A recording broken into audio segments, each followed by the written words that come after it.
Fam, what is up with the squad? You know what it is. Now what? Such your favorite Auntie with Uncle Tendencies. Welcome to HDiiTV. We doing what? You rocking with your Let's fam. go. Let's go. Get the opera out. Opera in the The morning opera out. feels What's good. up, Feels nephew? good. What's up, nephew? What's Listen, like this too? Memorial Day. Shout out to the veterans, all of the people that yes, serve. Shout out to my grandfather, retired command sergeant major, did 32 years in the mm, army. So yep. shout out to My uncles, all my of the vets. cousins. It's so many of them in the army or navy or the air force. It's too many to talk, but just give love to all of them. They served our country. They're one of the reasons why this country still stands today because of their service. So shout out to Shout all of out them. to the vets and to those that they gave their life in pursuit of this thing, man. Just shout out Hmm. and appreciation. Shout out and appreciation. Now we got that out the way. Now we got that out the way. Oh, let's get to Monday, baby. It's Monday at 2:00. Y'all know what it is. Y'all favorite guilty pleasure on Mondays at 2:00. Now, what? The sound off. Yeah. Harold Williams, new member. Appreciate you, fam. Pharaoh X. CC's out for 2 weeks. CC's out for 2 weeks. The WNBA is gonna look. We're gonna see what this looks like for 2 weeks. We gonna see what this looks like for 2 weeks. What Indiana looks like over 2 weeks without her. But today, I really want to talk about. I really want to give a shout out. No games today. No games today. So I really want to just talk about like the teams that the preseason chatter really didn't talk about, right? Right. Nobody was really expecting these squads to do anything. And one of the squads that I'm going to talk about, the Connecticut Sun, I know they ain't won nothing, but y'all didn't expect them to play as hard as they played either, right? No. Mm-mm. So let's talk about them. The Mystics, the Connecticut Sun, the Atlanta Dream, the Golden State Valks, they scrappy. They fighting. Kelsey Plum cooked Reese. Was was was was Angel Garden Kelsey She switched on her, but Kelsey was for the whole supposed to game? go. No, she didn't guard her the whole game. Okay. Okay. They're talking about that one clip where she scored on her and did the too small. Oh yeah, she hit her with the too small. She Right. hit her with the too small. I They mean, had it a good game. happens. Right. If you hoop, Yeah. you're gonna get scored. Yeah. Not Everybody the whole game. does. Okay. Yeah. I mean, okay, she had a good highlight on her. All good. All good. Yeah. Emily, what's happening? Everybody get a highlight on them. I mean, Political you're Lil. not playing ball if that don't happen. Oh yeah. If you play defense, you're gonna get dunked on. Yeah. Yes. If you play hoop, you're gonna get scored on. Happy Memorial Day to Mhm. all my military people. You got the Fever going 0-4. Emily. I don't think I don't think the Fever go 0-4 without No, CC. I think the Fever are going to be fine. They're going to win games. I think they're going to be able to run a more complete offense now, and see a lot of Kelsey Mitchell during this stretch. Watch how she balls out. Because I think people forget about Kelsey. I don't know why. Kelsey in this offense, for some reason, she's being iced out. I don't know why. I predicted this before the season, that her and Dewana Bonner would probably have the hardest time in this offense because they're two players who need the ball in their hand to get something going. So if you got a player dominating the ball 90% of the time, which she does, have no issue with it, CC can play, you're going to ice out a lot of other ISO scorers or a lot of other ISO shooters. So like I So said, they'll be fine. AB to me is an MVP conversation to me. And I think she's gonna show all of y'all that she's that girl, that she's her. Because y'all been forgetting about her the past 2 years, and we gotta stop with that. AB might be the best 5 in the league. Like seriously, I think she's probably up. She's up there. She next to JJ. Yeah, John Quill number one. John Yeah, Quill JJ won, I but hate to say it. yeah, I hate to say JJ it. I'm won. not Yeah, even a John Quill fan, but yeah, hey, Quill John Quill, won, but she's he won. right there. She's right What up, there. Darnell? Oh, absolutely, absolutely. AB up there. AB's up there. A more, what's happening? We was just rewatching a game too. Yeah, AB been that girl top 5. Yeah, and I think so I also feel like the Fever players themselves, right? Yeah, is like we don't want to hear that y'all can't win without CC shit. Just the pride of just being a pro, right? I don't listen. exactly. I'm coming on demon time. You just got your book. Let's go. I'm coming on demon time. Try to go 4-0 while she's not out there. Yes. While she's not out there, like especially for the talent that you brought in there, Dewana Bonner. You There's got. no excuses, Auntie. Auntie, just be honest. It's no excuses. There's You no you excuse. were I don't know who your they. I don't know your who they play. your championship or bust. We've seen when They are Michael championship or Jordan. bust. I agree. We've seen players go down. Point guard went down. Did they get the Aces any credit? No. They No. said y'all better win, right? The Storm, they're shocking everybody this season. They lost Jewel Lloyd. Everyone said, "Oh, they ain't gonna do nothing." They're playing good. So I don't want to hear this excuse. Like you got to go play. Stephanie White, y'all keep telling me is the best coach in the league or best coach hire in the league. So you got to put up a shut up. Like you're not getting no love over here.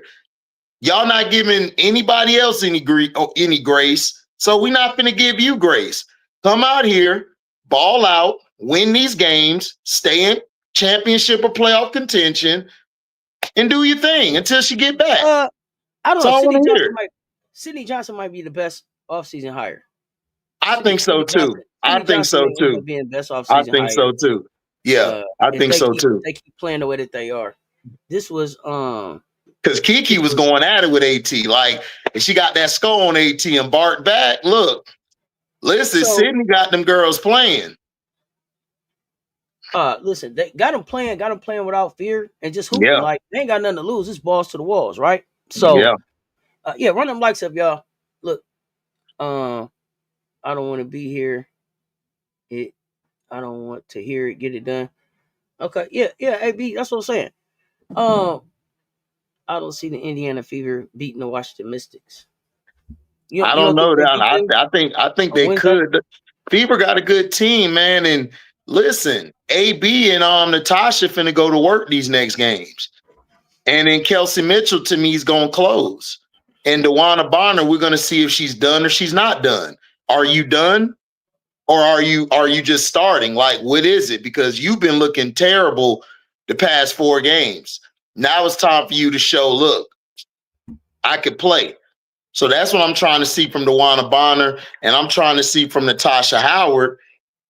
You know, look, you talk about you want to be in the MVP conversation. That's what you said before the season. I didn't put these words in your mouth. Now you got to step up with AB. You got to be consistent. You can't have 2 games you look like Tarzan, and the other 2 games you look like Jane. You can't do that. You gotta stay consistent because AB doing her job. AB holding it down there on both ends of the floor. So you got to do the same thing. You got to step up. So we should be getting ready to see Shakira Austin come back, right? She should be back for the 27th game. I hope so, but she's always hurt. I don't know, man. They might move on from her because I like them with the rotation of Big Mama, Aaliyah Edwards, and Kiki. That rotation is kind of nasty there. And you flip flop, and you could put Kiki and Aaliyah together. Man, look, Shakira, I know that's Rob, that's Mr. Shake My Hands, Bae, but listen, Bae might be on that first private jet out. Well, he want her out of there. You like this is gonna cook the fever? This is gonna cook the fever, you say? I don't know, man. I don't know. We'll see. I got the Fever winning that game. It's gonna be an interesting matchup. It's definitely gonna be an interesting matchup. This is why, Auntie, this is what I've been saying to the NBA for years. You can't promote one player. You have to promote your league. So if somebody goes down with an injury, like Caitlin or Asia or anybody, you have the rest of the league you could push into that forefront until, they get back. And then while along the way, you're giving them, how do I say it? You're giving them marketability to everybody now. So when they come back, you still got dollars coming in because you're promoting those other players. So this is why I say, people say I'm hating. I'm not hating. I'm saying I'm not going to just promote one player. I need to promote the teams and the players. So if that player isn't on TV, I could flex that team into somebody else until they get back. See, people don't understand business. They think this is business by her just being the focal point. That's not helping your league, because we've had some great games on TV and they're not even talking about them. On the league pass, we've had some great games and they're not talking about them or promoting them. So now we're going to see what the W finna do with her out 2 weeks. Now we finna do, now the pressure's on you, because the player that you've been destroying the most, Angel, has been promoting your league the most than any of you in that front office of the W. She has. So we're going to see what y'all do. I want to see. And I'm going to come back and blast them. Chat, what's happening? What's up, Rob? Mr. Shake my hand in the building. So yeah, the CC injury looks like it just got announced here in the last couple of hours. You said an hour ago.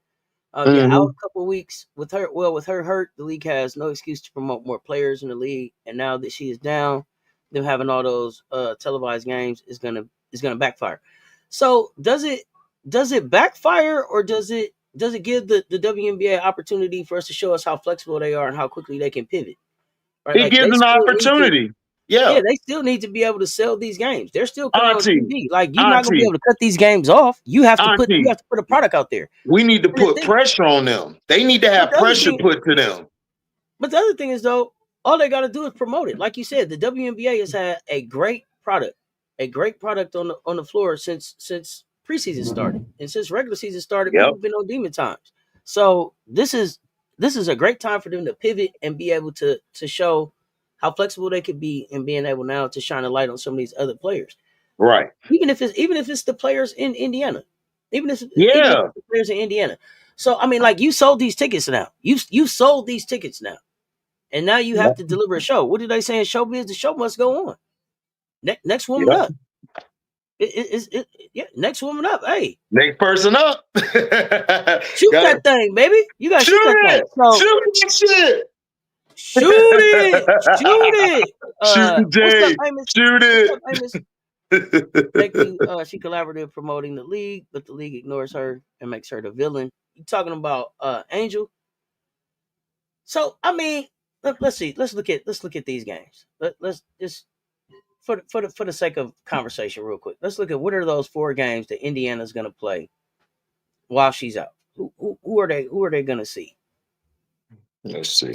So she's out the next 4 games. So she's out versus Washington, Connecticut, Washington, and now is she back for the Chicago game on the 7th, or is she out? I don't know. Depending on I believe that's probably going to be a game time decision. There's no way in hell that she misses the June 7th game in Chicago. Yeah. 8 o'clock.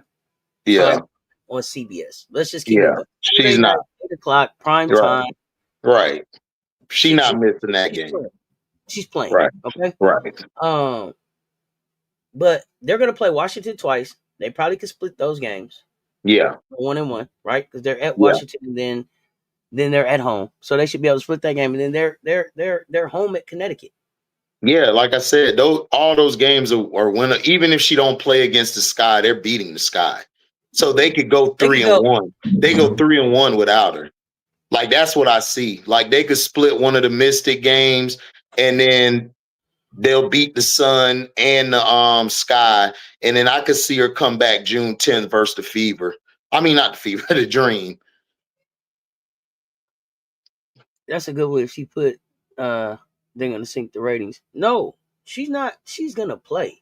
She's gonna play. That she's not missing that game. The WNBA doesn't want her to miss that game. So and I thought somebody said that she would be back for Chicago. So Washington, Connecticut, Washington. Well, yeah. So they'll go 2-1 then. And then before that game. The 2 Washington games are like NBA TV games. So yeah. So she'll split them games, and then they'll blow the Sun out, and then they'll play the Sky. They'll beat the Sky on the 7th, and then they'll play the Dream this week. Farrell, you got the Sky beating the Fever this week? No, I don't see it. I don't got them. I got the Sky. No, no, not that bullshit I saw yesterday. Because that third quarter and fourth quarter was the worst coaching. Like, look, my thing is you got rid of Teaspoon for this shit. That's all I'm saying. Like, okay, all right, but they not beating the Fever, dog. The Fever see, the thing y'all don't understand is the Fever, Stephanie White, I'm not a real Stephanie White fan, but she's a way better coach than Marsh. And she's a better schemer on defense than Marsh can put together an offense. So I'm not buying that.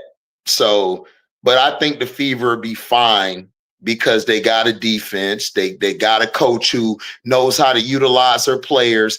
And I'm like I said, I'm starting to like Lexi Hole even more, man. Lexi Hole has been outside of AB, like Lexi Hole has been probably the best player outside of AB and Natasha Howard.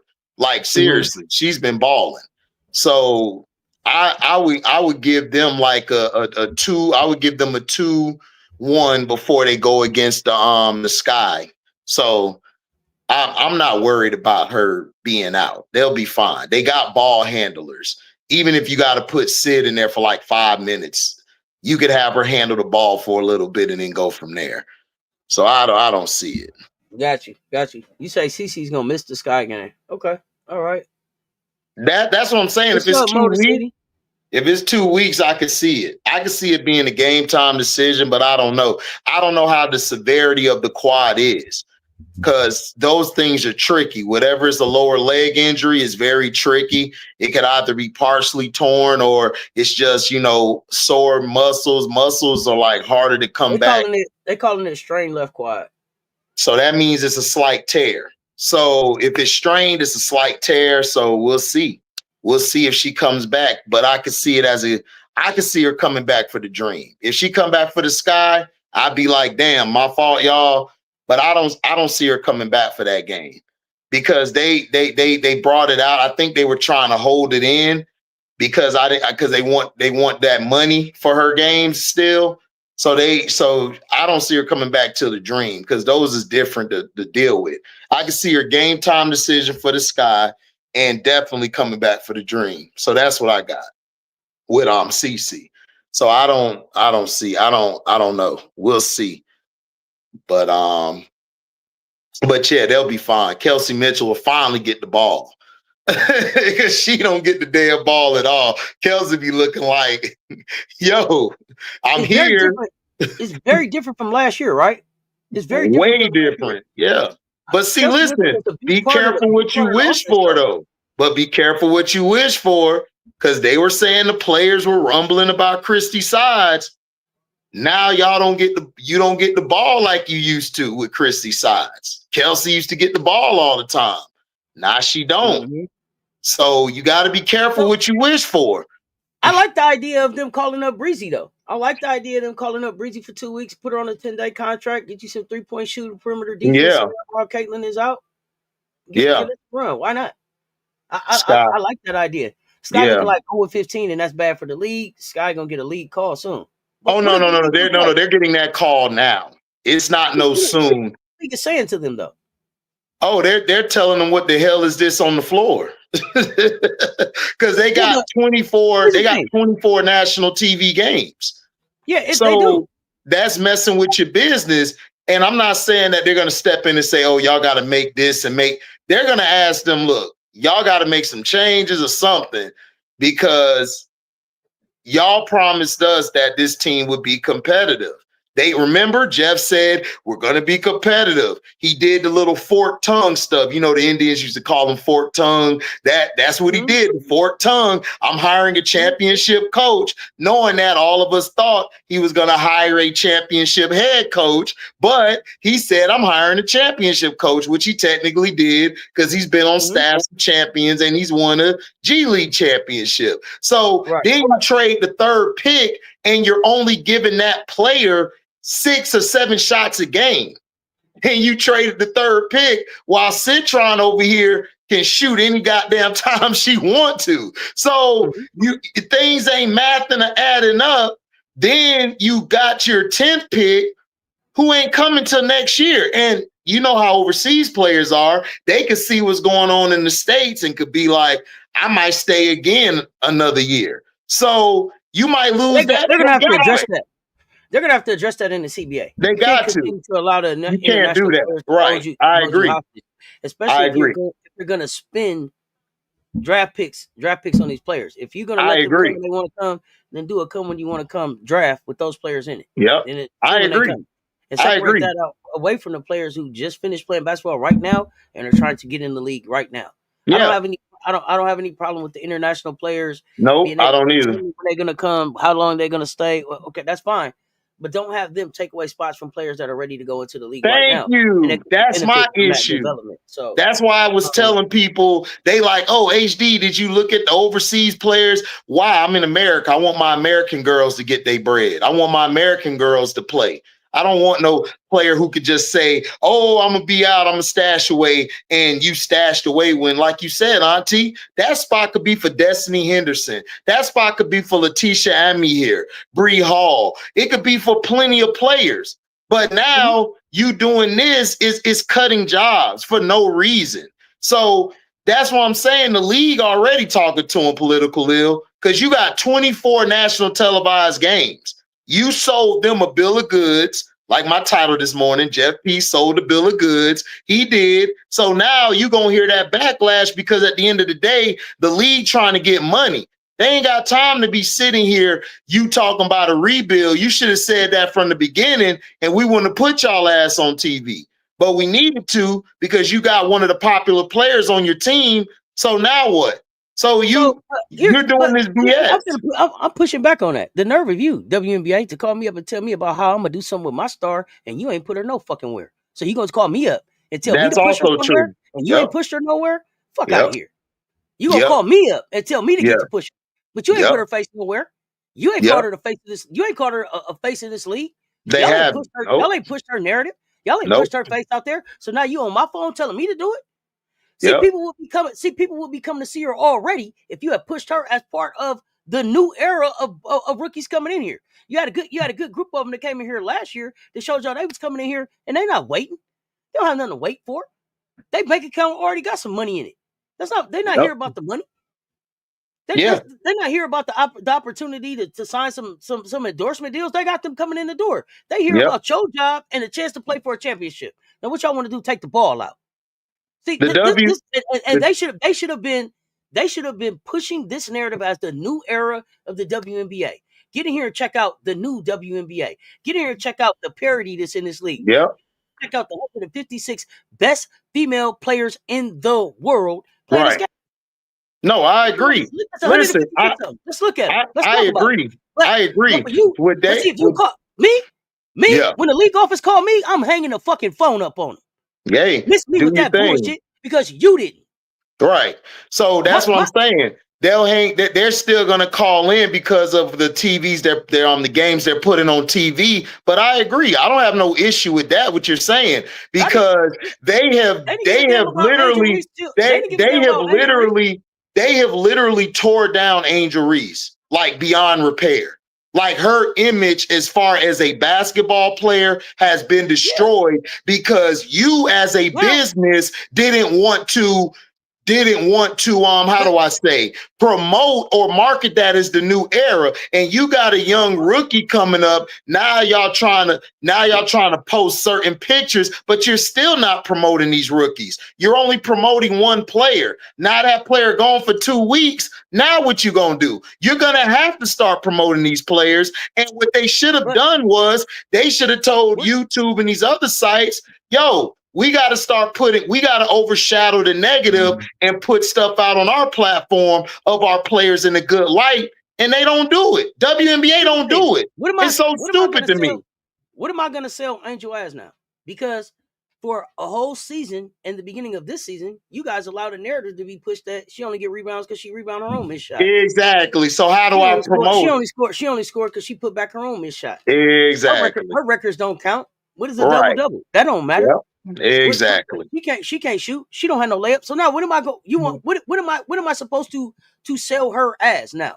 in your league. You torpedoed your league. Right. This is why I said there we go. This is what I was telling all these CC fans before they started crying like a bunch of bitches.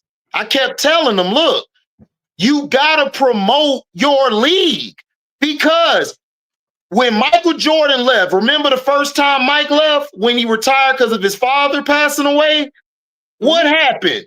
The numbers went to the toilet. So they had to scramble to try to push somebody out there, but they weren't ready yet. So then when he came back, and when the next time he retired, they were prepared because they learned, oh, we just can't put everything in one player. Because if we do, we're going to lose revenue. We're going to lose sponsorship. We're going to lose viewership. And that's what happened. So you're torpedoing your league by tearing down your most popular player on social media. It's so mind-boggling to me. You're hustling backwards. Nobody has the following Angel has off and on the court. She's at Met Galas and things. You're tearing her down because you're trying to uplift this girl over here who you don't need to do that for. She already got a logo shot. So now you've done it. So these next 2 weeks, good luck in pushing your product now, because you done tore down a person who everybody sees every day socially wise. Instead of that's why I'm pushing back on this narrative y'all got about the league calling. For what? Who you calling? Call me on the phone. You pay the league's gonna call anyway. But you know they're entitled. Anyway. But they're entitled, Auntie. It doesn't matter. They're still gonna call because they put you on TV. That's the thing. That's so it doesn't matter. You gonna take me off TV? Who? You gonna take me off TV, league? Who you gonna? They can't now. They can't because they done promoted it already. So when you call, you know what I'm gonna tell you? Do a better job, and I'm hanging a goddamn phone. But Jeff P ain't gonna do that. He's not gonna do that with his soft ass. This is the problem. He a soft ass dude. He not even going to Marsh and saying, yo, maybe we need to switch some things up. He not even doing that. He already done put the seed out there where he's like, oh, Tyler Marsh, this is all him. He's the one who put this roster together. So now you done saved his ass for another year. But because Tyler, he put it all on him. And Tyler didn't push back and say, no, I didn't. Because see, when I was talking about this, because he the token Negro. He the token Negro. When I was talking about this yesterday with y'all, everybody was like, oh, Jeff P. Tyler ain't got no say. So Tyler gonna let them push this narrative on him too? Yeah, it seemed like it. He came out the glasses yesterday, Auntie. He came out the glasses. It's that serious. now you want to be serious? Now Tyler. Nothing about Carlton Banks really surprises me. Nothing. Carlton Banks yesterday. Auntie, he came out. Auntie, this is a person. This is like a person you've been around since the Sandbox, and all of a sudden they trying something new. You like, nigga, that ain't you. That ain't you. You know what's so fucked up? Is that it's two organizations suffering from the Chicago Sky hiring Tyler Marsh. Yes. You know what the fuck Las Vegas need right now? A developmental fucking coach. Yes. You know what they don't got? A developmental coach. Because he's playing like a head coach at the Chicago Sky. When he wasn't a head coach. Listen, remember what we said in Unrivaled? Phil Handy, develop players, let's give them a shot. And it looked bad. Sometimes you got to stay in your lane, Auntie. You got to stay in your lane. It's okay to be the best developmental coach out there. Exactly. It's okay to be the best at what you do. But see, we get into this place where you got to have a big title some kind of way in the world today. You got to have that most important title for you to matter. Like, everybody plays a role in getting to the success. And when people stop trying to do what it is that they're good at, that's when you start seeing the clunkiness. That's when you start seeing teams not be able to do the simple things that they did last year. Yeah. With the same players in place. So we got to get away from that. I agree. Got to figure out how we get back to that. Sky keep messing around. The Bulls gonna have a women's team. I don't know. The Sky keep messing around, and Chicago won't have a team. Yeah, they'll listen. They might move the team. To me, that's the type of call that the W has to make. Like, at this point, at this point, you know how and people get so pissed off at the NFL. People get so pissed off at the NFL. Let me tell you something. Jerry Jones, he go out, he beat his chest, he do whatever he gonna do, right? What does everybody in the NFL know? It ain't one team, one player, one owner bigger than that goddamn shield. None of them is bigger than that shield. The WNBA need to let people know ain't nobody bigger than the league. And so I don't know what that looks like. Y'all was telling me you can't make the sky sail, you can't make them do this, you can't make them do that. As business owners and as people looking at a bottom line, they have to figure out how to rectify that situation because that's basically like the cancer in their organization right now. Listen, this like I said, be growing, but the Chicago Sky look crazy as hell. Look, like I said, I'm gonna stick by what I said. The team needs to be sold. They gotta find somebody. No, I said yesterday. But like you can't force them to sell. They can't. Why they can't? I'm saying I didn't say that. That was wrong. I'm not talking about. I'm not saying you. I'm saying when I put it out there, the chat was like, you can't sell, you can't do this, you can't do that. Oh yeah, the chat. No, but I've been talked about it. I told people they got to sell the team. You're gonna have to have some. You're gonna have to sell it because look what Indiana did. They got rid of that old behind arm GM, right? They got rid of him because she wasn't good with the current players. She probably ain't friendly to black folk.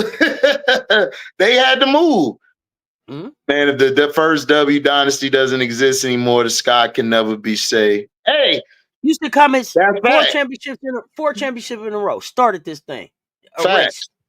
Look, listen, that's what I'm saying. Erase. Like you have to, if you're not gonna sell it, right? You have to get a GM like the Fever did, who knows basketball, who knows how to make the right basketball moves to put around their star. They did. They cored Kelsey right away. She already said it. Look, you cored. You coming back for this 1 year. DeWanna Bonner and Stephanie White package deal. You coming together.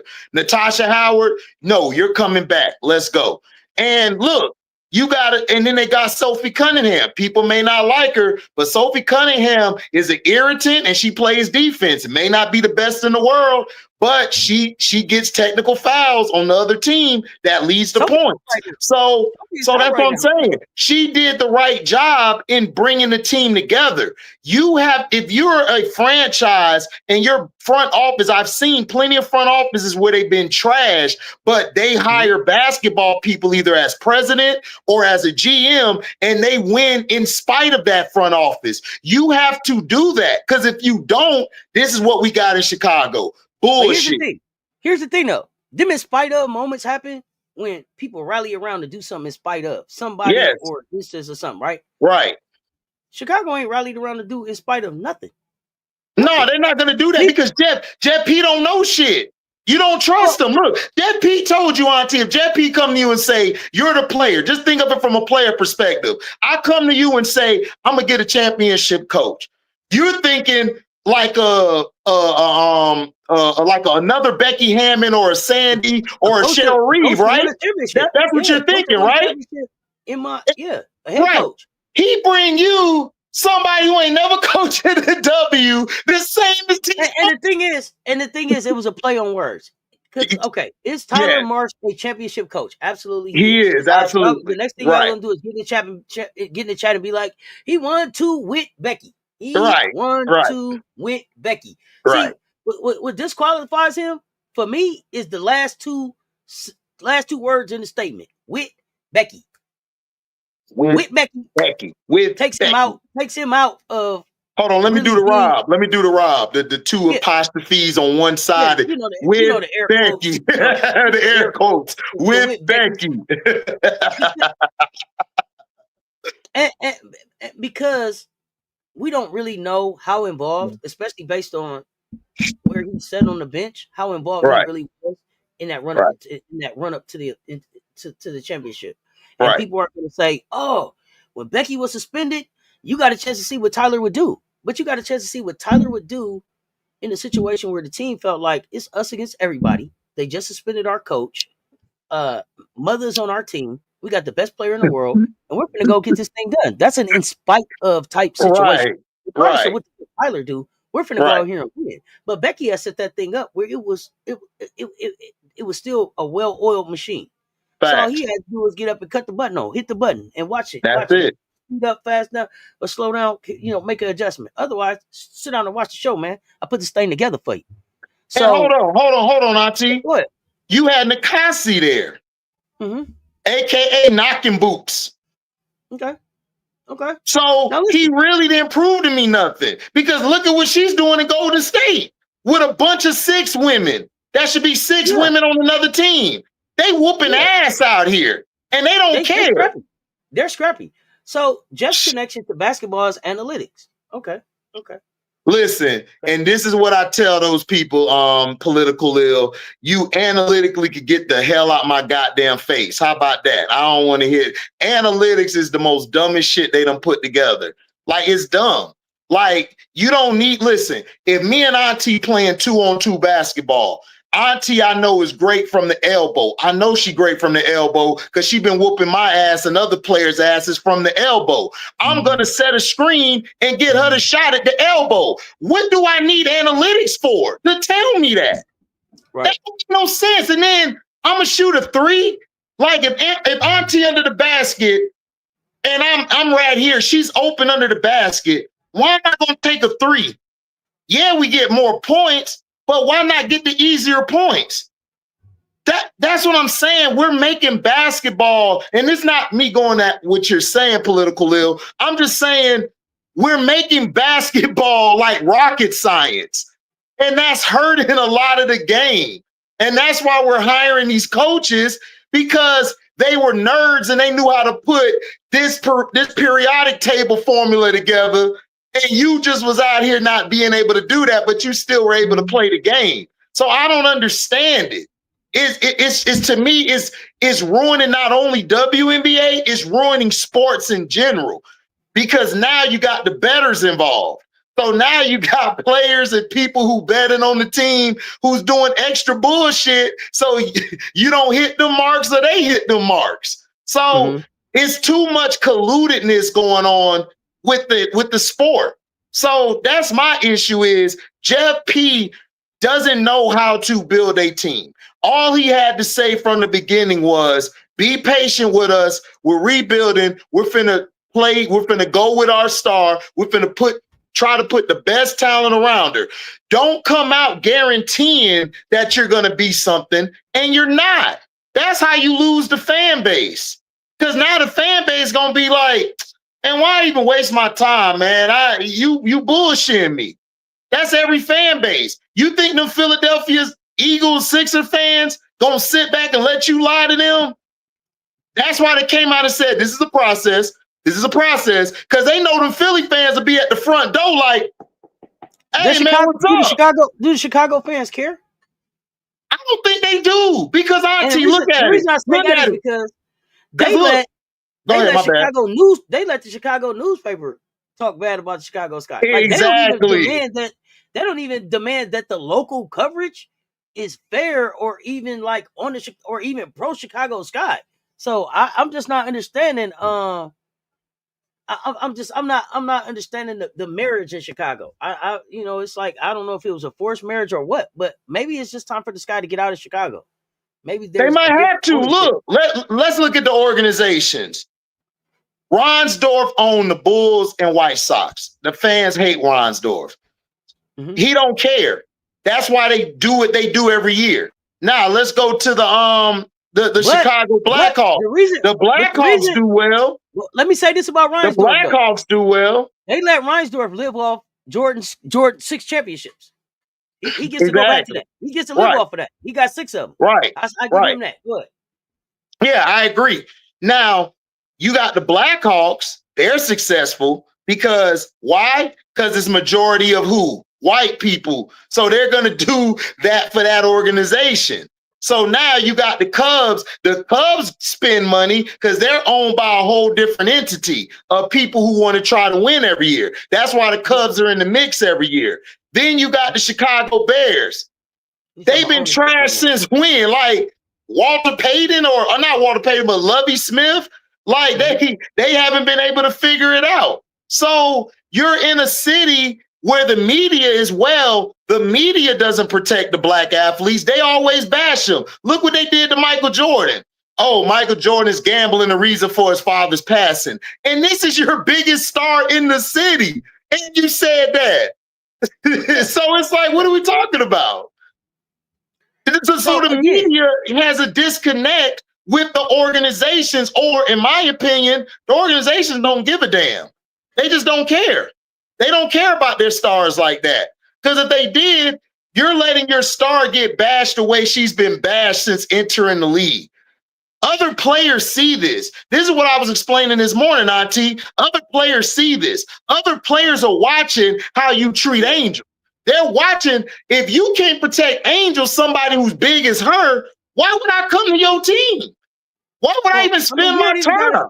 You don't even have to pay attention to that. Angel got back there and tried to bring some people back and was like, hey, the people that you didn't like is gone. And they was like, I don't care. I still wouldn't come back there. I still won't come back.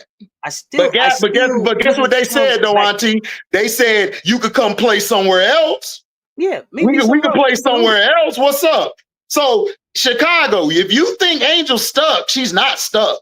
She can go. Any other team wants Angel or Camilla or Ariel. All three of those players could go anywhere else and play. I'm just being real with you. So if you don't get this shit right, y'all done for. Y'all gonna be done for the next 5 to 8 years. I'm just being real. But here's the thing that we got to realize. And this is the reason why this isn't so much about just Angel and Camilla for me. Think about this. Think about the talent that's coming into the WNBA. Yep. 26, 27, 28, 29 after that. Now let's say that Chicago does. They can't figure this thing out. They can't figure this thing out. And they're in the top 5 in the draft for the next 5 years. What does that mean for top tier talent coming into this league, going into that organization first? And this is why you have to address the organization at this point, because now it's not just about fumbling an Angel Reese and a Camilla Cardoso. You could also be fumbling. Juju Watkins probably isn't going there, right? But like a bet, right? But I understand what you're saying. Yeah, you could be fumbling a Hannah Hidalgo. You could be fumbling a Reagan Beers. You could be fumbling a Special K. You could be fumbling all of this other talent that is coming to take the league to the next to its next level, to the next chapter in what the league is going to be. And this is why, as an organization, as a league, the WNBA, the owners, they have to say like what's good for business and what's bad for business. Could you imagine? Yeah. So let's think about the players that you could have go into this organization and just be stuck in this rut for 3 to 4 years. We cannot have 3 to 4 years of continuous bad situations with great talent there, because we don't have the leadership at the top to be able to execute. So this is what I'm talking about the front office. This is why I'm saying you have to make a move. It ain't just so much about Camilla and Angel. It's about what the hell the next 5 years could mean to an organization like Chicago that has 2 stellar young pieces that they could put some stuff around, that they could put some people around and really make a run at some championships in the next few years. Right? Like, you could make a run at some championships. You could be putting yourself in a situation when you're getting ready to have a new facility open. You're setting yourself up to really be able to attract great talent in there. But if it's the same old people cooking, man, ain't nobody coming to eat. Exactly. You've been serving bullshit. Exactly. That's the point. So the thing is, they're going to mess around. They're going to F it up. And look, if I'm wrong, chatter people, I come back and say I'm wrong. But look, they're going to F it up with their 2 stars because Camilla has a country behind her. Angel has on and off the court behind her.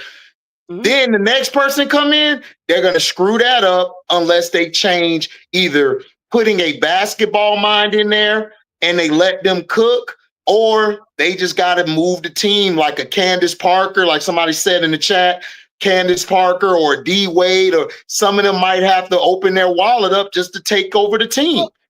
They're going to have to. The other thing too is, and I know people want brand new organizations, right? But for some of y'all who put in a bid and you couldn't get the team in the city that you wanted them in, are you interested in buying any of the other organizations that are not yet privately owned? Right? Do you want to buy Chicago? So no, I wouldn't put you a team there, but you can buy Chicago and you can make arrangements to move them there. Listen, if I'm them, if I'm the players and everything, look, if I put a bid in, I'm going to take Chicago job, right? Chicago job, you got two young pieces, two former national title winners, one two-time, one time. And then those two are so personable and great teammates. I'm buying that. I'm trying to force a bid to buy that team because for the next 5 or 10 years, I could be winning championships or potentially be in the running for a championship. So if I don't get my bid on this new team, I'm going right there like, look, here you go. What it is, Exactly. what we got to do. That's what I'm doing. Exactly. We got 189 in the chat. Y'all, run them likes up. Run them likes Share up. it. Share it. Share it. Both platforms. Both platforms. Both platforms. Share it. Make sure y'all subscribe on both platforms. 5 of y'all share this thing. Put share it in the chat. Make sure y'all subscribe on both platforms. Don't miss the drop. Don't miss the next drop. Candace will be a great voice for the Sky. So here's what I figured out about Candace. Whatever happened in Chicago, Candace don't seem like she want to be associated with the Chicago Sky at all. No. Candace retired. Candace retired. She could have walked back into the Chicago Sky and been a part of that organization. Tried to advise them. What did you see Candace do? Candace went and got with some people to see if she could put a team in Tennessee. Not back at home in Illinois where she from. Not back in Chicago where she helped put a championship, but in Tennessee where she went to college. She probably Rocky tried to. Top. She's trying to get the Rocky Top, y'all. She probably tried to put something in or talk to them about ownership, and they probably offered her something like they did D Wade, that bullshit. Okay. That bullshit piece, you know, that don't mean you got any voice or nothing. And I know you're a Florida guy, so and I know y'all. It's a lot of people that really like D Wade. Let me tell y'all this. As far as I don't, but okay. As far as who he was, what was he? Flash, was that his name? As far as who he was in the NBA, one of the best rebounding guards we ever saw play the game. Yes. Winner, champion. But how he been moving since he retired, I don't know him.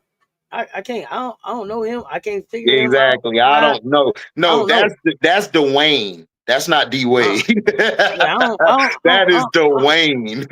I don't know Dwayne. I don't know Dwayne or Gabrielle. Okay. I don't know neither of them. That's a great way to put it. D Wade, hey, bring him up. Put him. Watch his highlights. Dwayne that owns the Chicago Sky. Y'all stop telling me about him owning the Chicago Sky. He don't own shit. All he did was buy an opportunity to sit front and center. Motherfucker can't say nothing. They don't ask him shit. Nothing. Much basketball he didn't play. He a champion himself. They don't ask him nothing.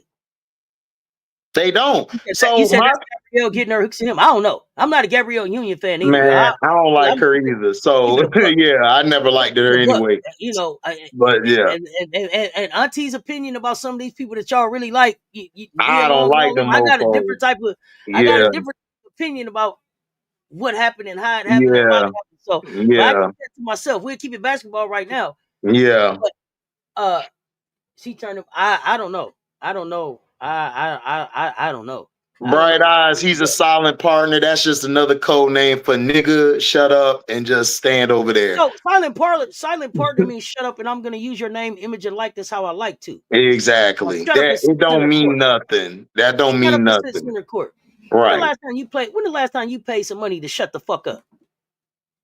Tell me when that makes sense. I'm gonna give you a whole bunch of money so I can't say shit. Tell me the last time that made sense, y'all. For real. Right.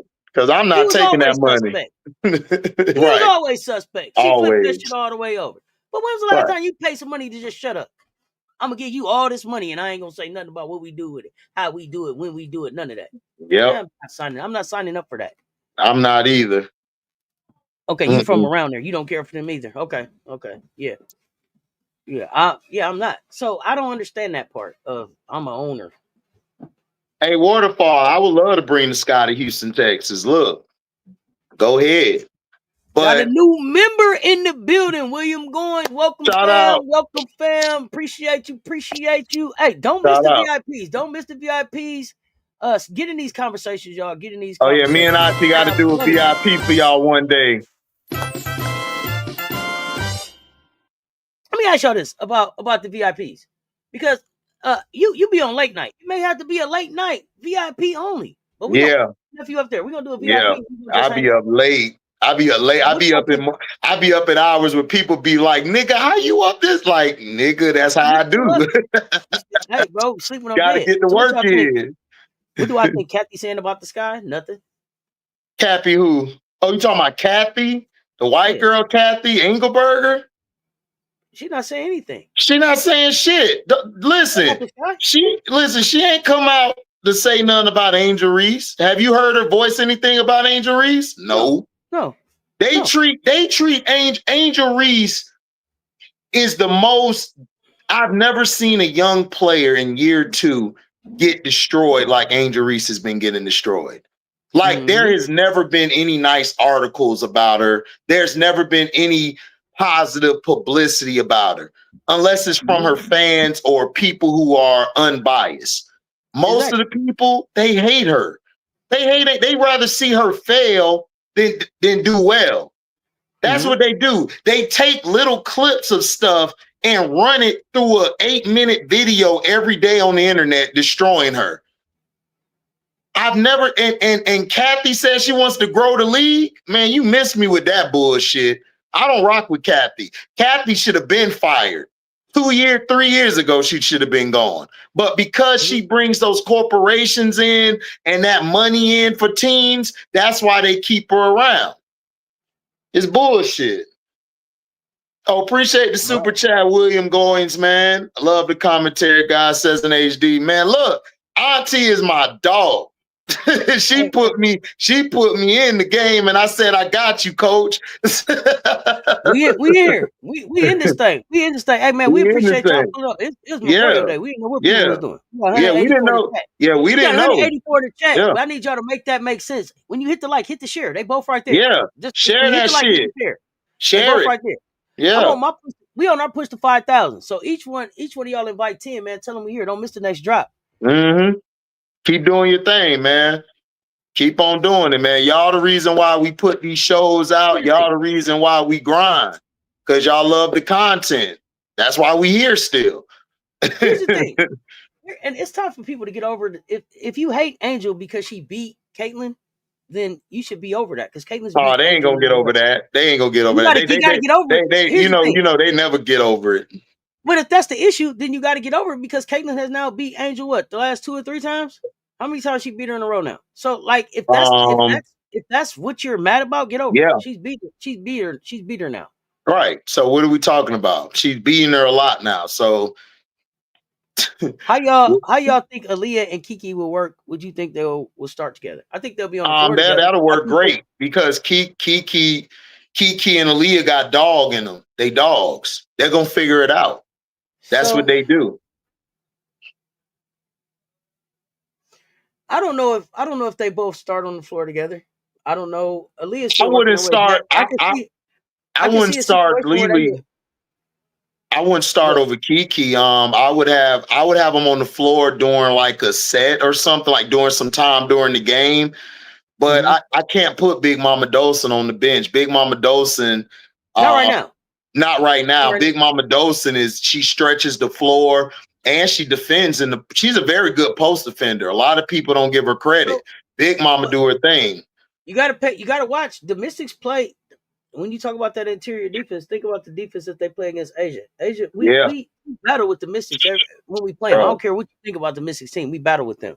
Yeah. But here's the thing. I was gonna say about Aaliyah and Kiki. I think you can see some times where you can see Kiki. Where you can see Aaliyah maybe start at that 5 position. With Kiki at the 4, depending on the teams that they're playing. Yeah, and that may be where they're headed to. Yeah, that may be where they're headed to in the next year or 2 or 3 after they get rid of Big Mama Dolson. So we shall see. We shall see. But I think you can see some potential to see them on the floor together, maybe starting some games, but not all. Yeah, I agree. I mean, I agree and everything. We got the podcast coming up. Keep us posted. Yeah, please keep us posted because I want to hear it. Like I said, I could see that. but I don't know with Big Mama Dosing there. Maybe in the future, like maybe it's not. I don't want to rush it. Maybe in 2-3 years they could do it because I think it'll work that way. Because I think that's what they're planning on doing anyway. Because that's why I said I predicted to everybody Washington's going to get Kiki. So- Everybody thought I was wrong, and I'm like Now- Kiki would be the perfect fit with Aaliyah there because Shakira. She gets hurt all the time. So now you got Kiki who can also shoot the long ball, but it's not consistent yet. But that'll work with Aaliyah Edwards.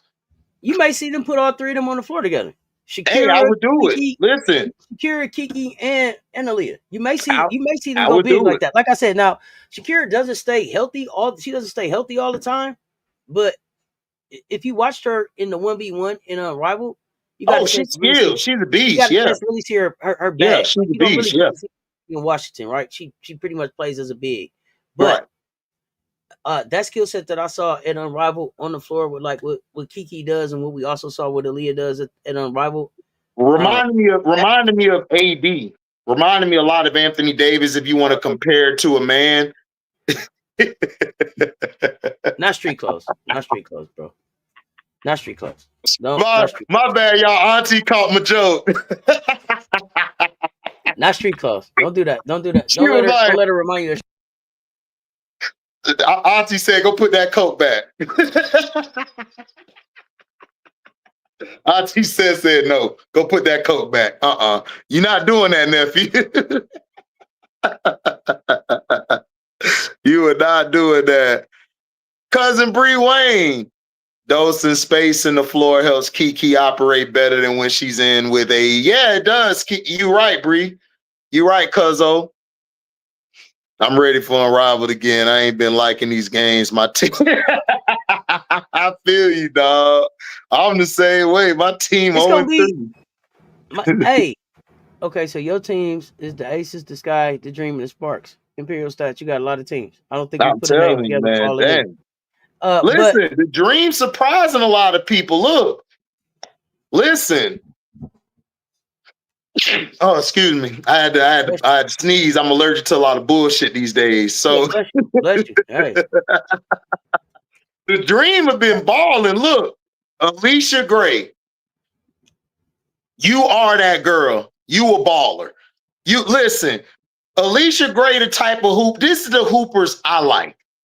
Who wake up, put the bun in. I'm finna work your ass. you finna get these 27 on your head. I'm hooping. Yeah. Maya Caldwell. You had a struggle early on, but you turned it around these past 2 days. Look, Caldwell, she's working. Nia Coffey, great stepping in, doing your job. Hillman, even though you weren't playing your minutes, now you got more minutes, delivering. I really like this Dream team. I told people before the season, I like the Dream. Ryan Howard, listen, I can't deal with her. But listen, I can't deal with her. But look, she plays defense, and she's been facilitating better this year. Last year, she was a disaster. This year, she's playing. I don't know if what this coach is doing, which he probably has a brain, because we know Tanisha Wright didn't have a brain getting dressed before the game. It was, oh my gosh, it was terrible. Like, but he got these girls balling. He had Pow before Pow had that eye injury. She was out here balling, Auntie. She was out there going toe for toe with anybody. Not Pow. Pow. Not Pow. Don ho. Pow ho. Don don't develop no guard. No Gamecock. You ain't talking about no Gamecock. Hold on. Pow. I gotta do my pow. Two Gamecocks sitting here. Pow ho. Guards, remember? Pow ho. Hey. Pow. Y'all know who Pow is. Hey, listen. Hey, every time you hit that 3, I was like, pow ho.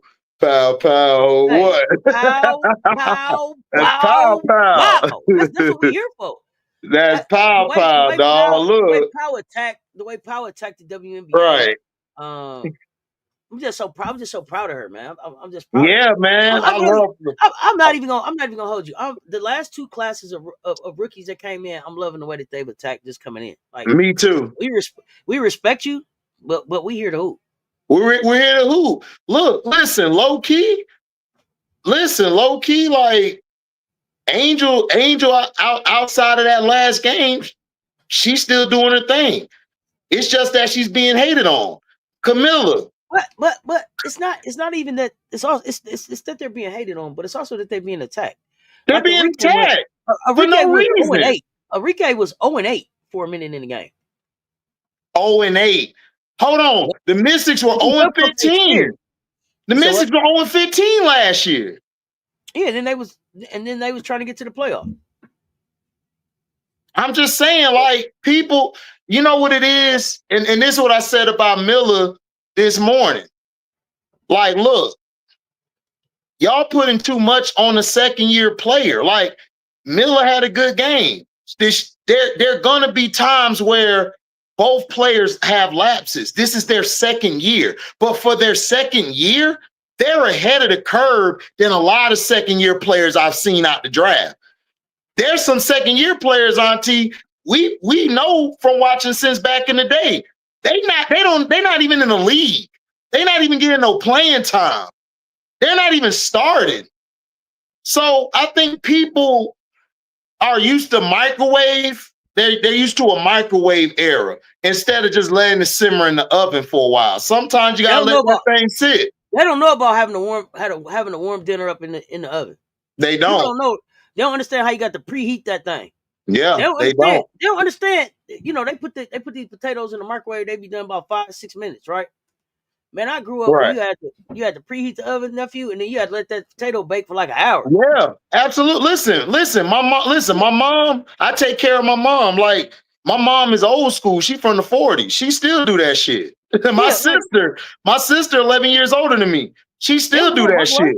So ain't nothing wrong with that. So people got to take their time and just say, okay, let's wait. Let's let it simmer. But I understand we're fans. We want to win now. But listen, Chicago's a bad organization. But watching these young players around the league get the hate that they get is just pitiful to me. How are you going to grow your league? And you didn't even promote this year's class coming in.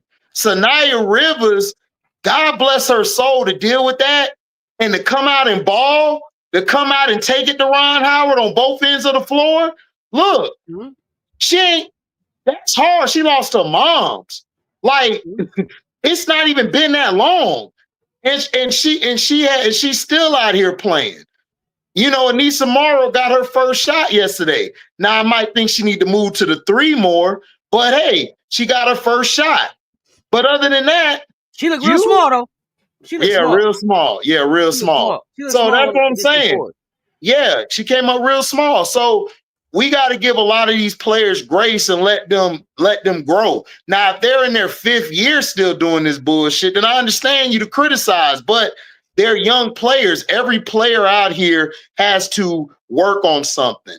And Caroline, is Caitlin better than Enrique? I don't. Enrique and Caitlin are 2 different players, and plus they're 2 different positions. Enrique's a 2 guard, like Caitlin's a masquerading point guard. I think she's a 2 guard too, but Caitlin's a better shooter. Enrique's a better scorer. I mean, and a better facilitator. Caitlin's a better facilitator, so I would take her slightly. But Enrique's a better closer when she's on point. So, I mean, it's whatever you prefer. I don't really do comparisons because you can't really compare their game. Their game is like 100%. Enrique gonna put that ball down and take you to the hole at like 5-5 and just with 3 people on her still score. It's like Enrique's mind is wired differently. Hey, chat. As the conversation grows and we start reaching more, I'm so sorry about the people who keep dropping their kids off in the chat without hitting the Cashapp. I don't know why. I wish they could get their kids out the chat. They in here. So just ignore them. So just ignore them. Just ignore them. I think you could block them. But yeah, I'm blocking them on my channel right now they as we want you. speak. They want us to. They want us to. They want Right. us to be in a debate. They don't even understand. We ain't even in a Listen. debate. We just talking Yeah. hoops on a Yeah. Monday afternoon.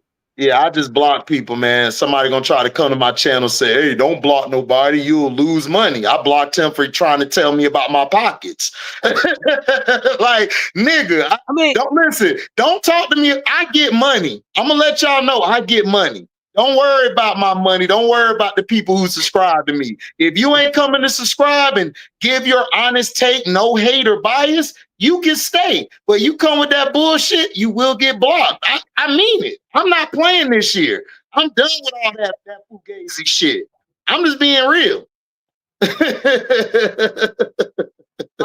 the only one I see moving around now. The other ones might have took a nap. Yeah. Like, I don't care.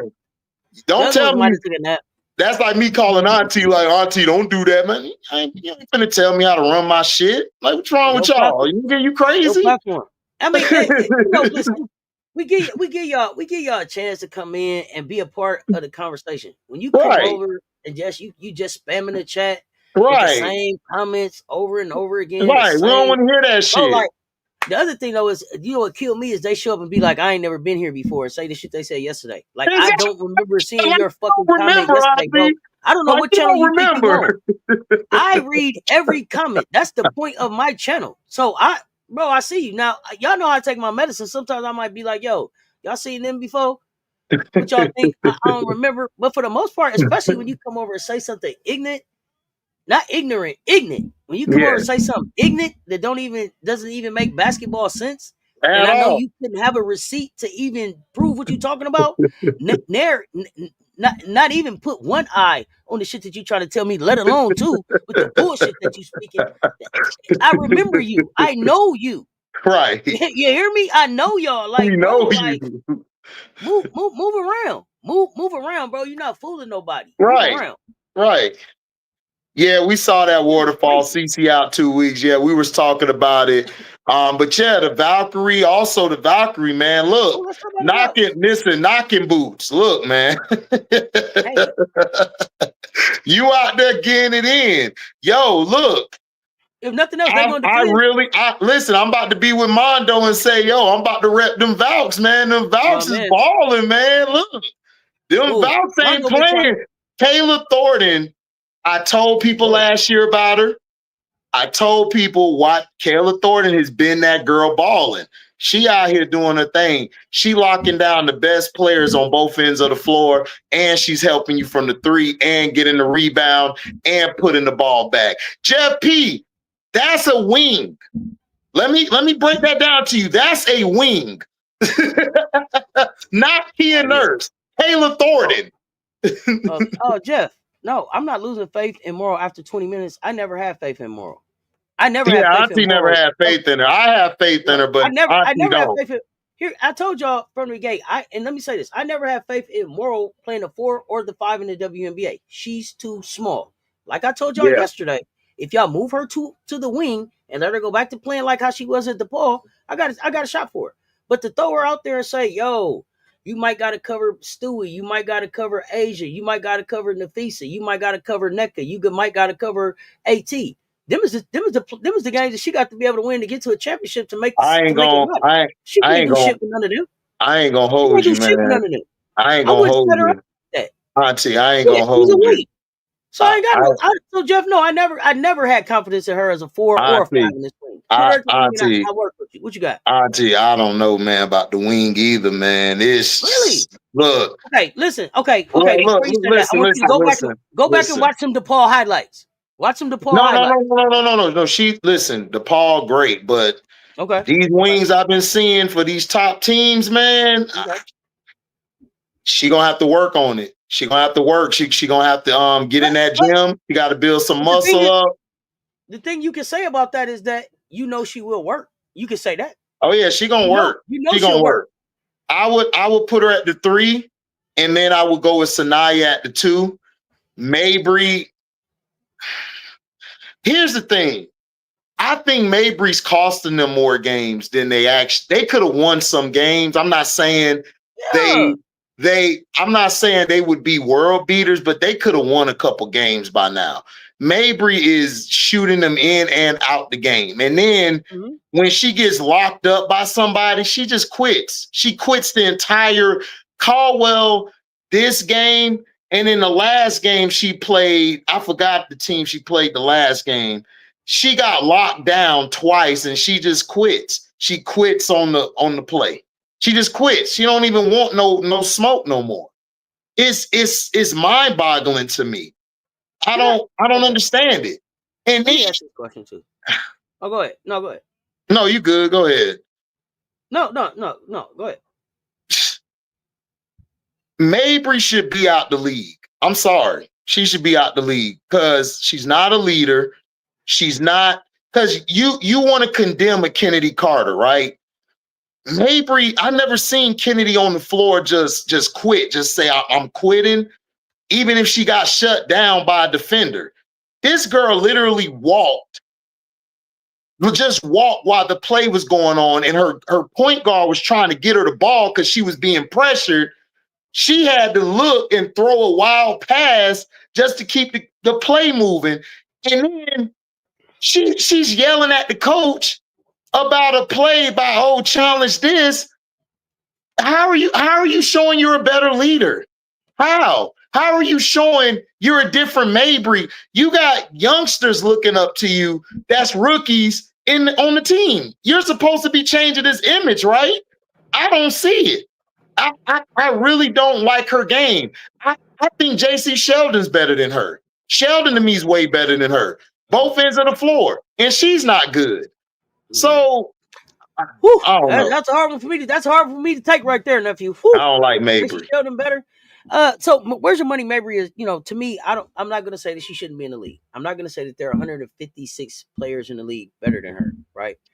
What I will say is that she gets away with some off the court stuff that other players can't get away with. That would have put her out of the league.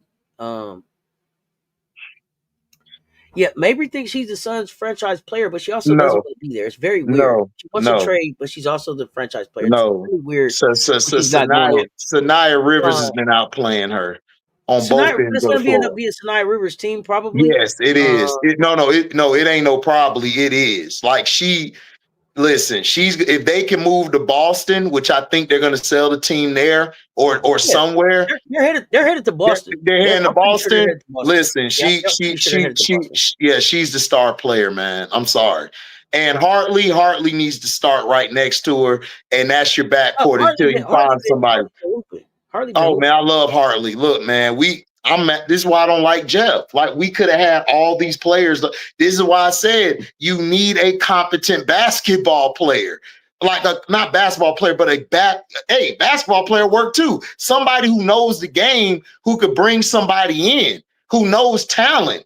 This guy don't know talent. He don't even know. Hartley has been, not even Hartley, Nakase, aka Knocking Boots. Look what she got Veronica Burden doing. Look what she got Late doing. Late coming off the bench is destroying people. So this is what I'm saying. Where's your antennas at? Where is your antennas at when you got somebody in the stove? Hey, listen. Don't be sorry, Jeff. They don't recognize that there's somebody in the store. That's what it is. That's what it is. So the thing that I think that we have to understand too about Chicago is that they're not a good judge of talent. They're not a good judge of talent. They're not. They're terrible. Y'all get mad at me, but y'all could have had my girl Lexi too. Y'all know which Lexi I'm talking about? That's right, Lexi Hale, baby. Lexi Hale, oldest rookie out there. You hear me? Oldest rookie out there. I'm liking Lexi Hale, man. I'm liking Lexi Hale at Phoenix. Listen. That whole Phoenix team, when I saw them play your aces in the preseason, my gut told me this team's going to be nice this year. They just got a bunch of no names and scrappers coming off the bench who could hit that three. But all I needed them to do was, I know I don't wish injury, but Matt getting hurt really helped them put West Bell in that spot to open that team up. Because if they would have put Mac in there with AT, That was not going to work. I'm sorry. Mac is not it. Listen, Lexi Hale is 5'10", 150 pounds, 25-year-old Yeah. rookie in this league. And you know what? It's because she wants to. Because she wants to. Her want to Mhm. right now. What's up, Philip? They not a good judge of talent because they're using some flawed analytics software. But they shouldn't even. Yeah. Here's the thing. Here's the thing. And I know people get mad about the analytics in hoops, in sports. Is there a place for analytics? Absolutely, there's a place for analytics in sports. I wouldn't tell you that there's not. But the analytical piece of it, to me, comes after the eye test. Correct. I see what the hell my eye test says. So I'm gonna take my eye test and I'm gonna look at 10 players. My eye test is gonna pick 5 players out of those 10. And then I'm gonna see what the analytics say about those 5. And then I'm gonna give them an eye test again. Period. Like the analytics can't be the end all be all on how you make the That's decision. all I'm saying. It That's has to all be I'm a good saying. fit. You got to factor in other things. Look, this is what I do in football. This is why when I used to do all day football, talk football, everybody would be like, damn, HD, this one play where the receiver, he didn't do the right play, so the quarterback threw the pick. So I said, that's not on the quarterback. That was on the receiver. So everybody was like, well, analytically, it says that he should. And I said, bro, go watch film. I watch film. So Where when you did went the play back, say the receiver needed to be? Fuck all the analytics. Where did the play say? You gotta know that part. exactly. So that's what I'm saying. He's supposed to be where that play, like soon as he let that go, he got to be, I got to cut in and get it, or I got to fake out. I got to come and catch it. He didn't do none of that. He shorted it. So I told him, and so then a player came out like a Dez or somebody who played receiver. They blamed the receiver for that and not the quarterback. And now they want to say, oh, you know what you're talking about. I know because I played. I know I have to watch film 100 hours a day. So yes, analytics work in certain spots where you might want to get a cheaper player, but the analytics is telling you that this cheaper player may produce just as much as this player you about to pay this money to. It works in a lot of ways. Money, look, Moneyball. Remember Moneyball? So it works. Analytics works, but you got to know how to use it. You can't let analytics run your organization because you're going to look stupid when you get a player that don't fit with this player. That's my issue. But here's the thing. The analytics piece of it isn't going to tell you that the people part of it. The analytics of it isn't going to tell you the chemistry Exactly. part. Right. The analytics isn't going to tell you the dog part of it. You know, right. like, yo, when you get on the floor, they want to kill. Right? Analytics may not show you that because it may not show up as points or blocks. It may be that one person scores really, really well while this other person is on the floor doing all the fucking dirty work. 50-50 balls, hustles. And here, I got a great example. Giannis Antetokounmpo. Let's back up to Giannis. First season that he won, the year that he won the championship, right?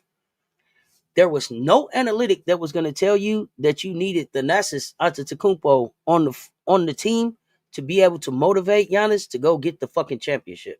There was no fucking analytic that was going to tell you that, right?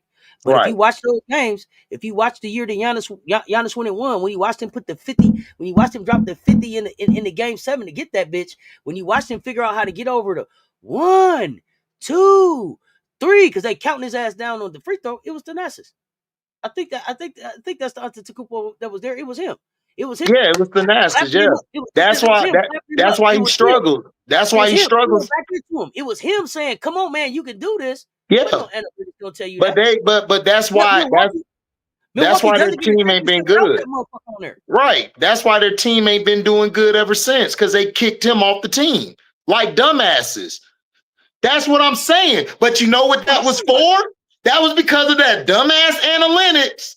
Analytics, not analytics. Analytic, nigga, the hood shit. Analytic, that is the shit y'all want to ride with. Y'all say that's you crazy as hell. But he just told y'all, Giannis ain't been the same since the He ain't been the same. Go watch it. Go watch the games that this year and last year. He listen, Jeff Teague, I don't like Jeff Teague, but Jeff Teague made a point. When Thanasis isn't there or playing or right like next to Giannis, Giannis plays like shit. He does. Giannis know when the Nuggets know when to grab Giannis by the shoulders and tell him, come on, man, let's go. It's us. Antetokounmpo, whatever the fuck it is that he say to him, he knows when to say that. He gets up off the floor, he gets in his ear. Giannis ain't been the same since then. Y'all want Giannis? Get his brother. You That's what want I'm saying.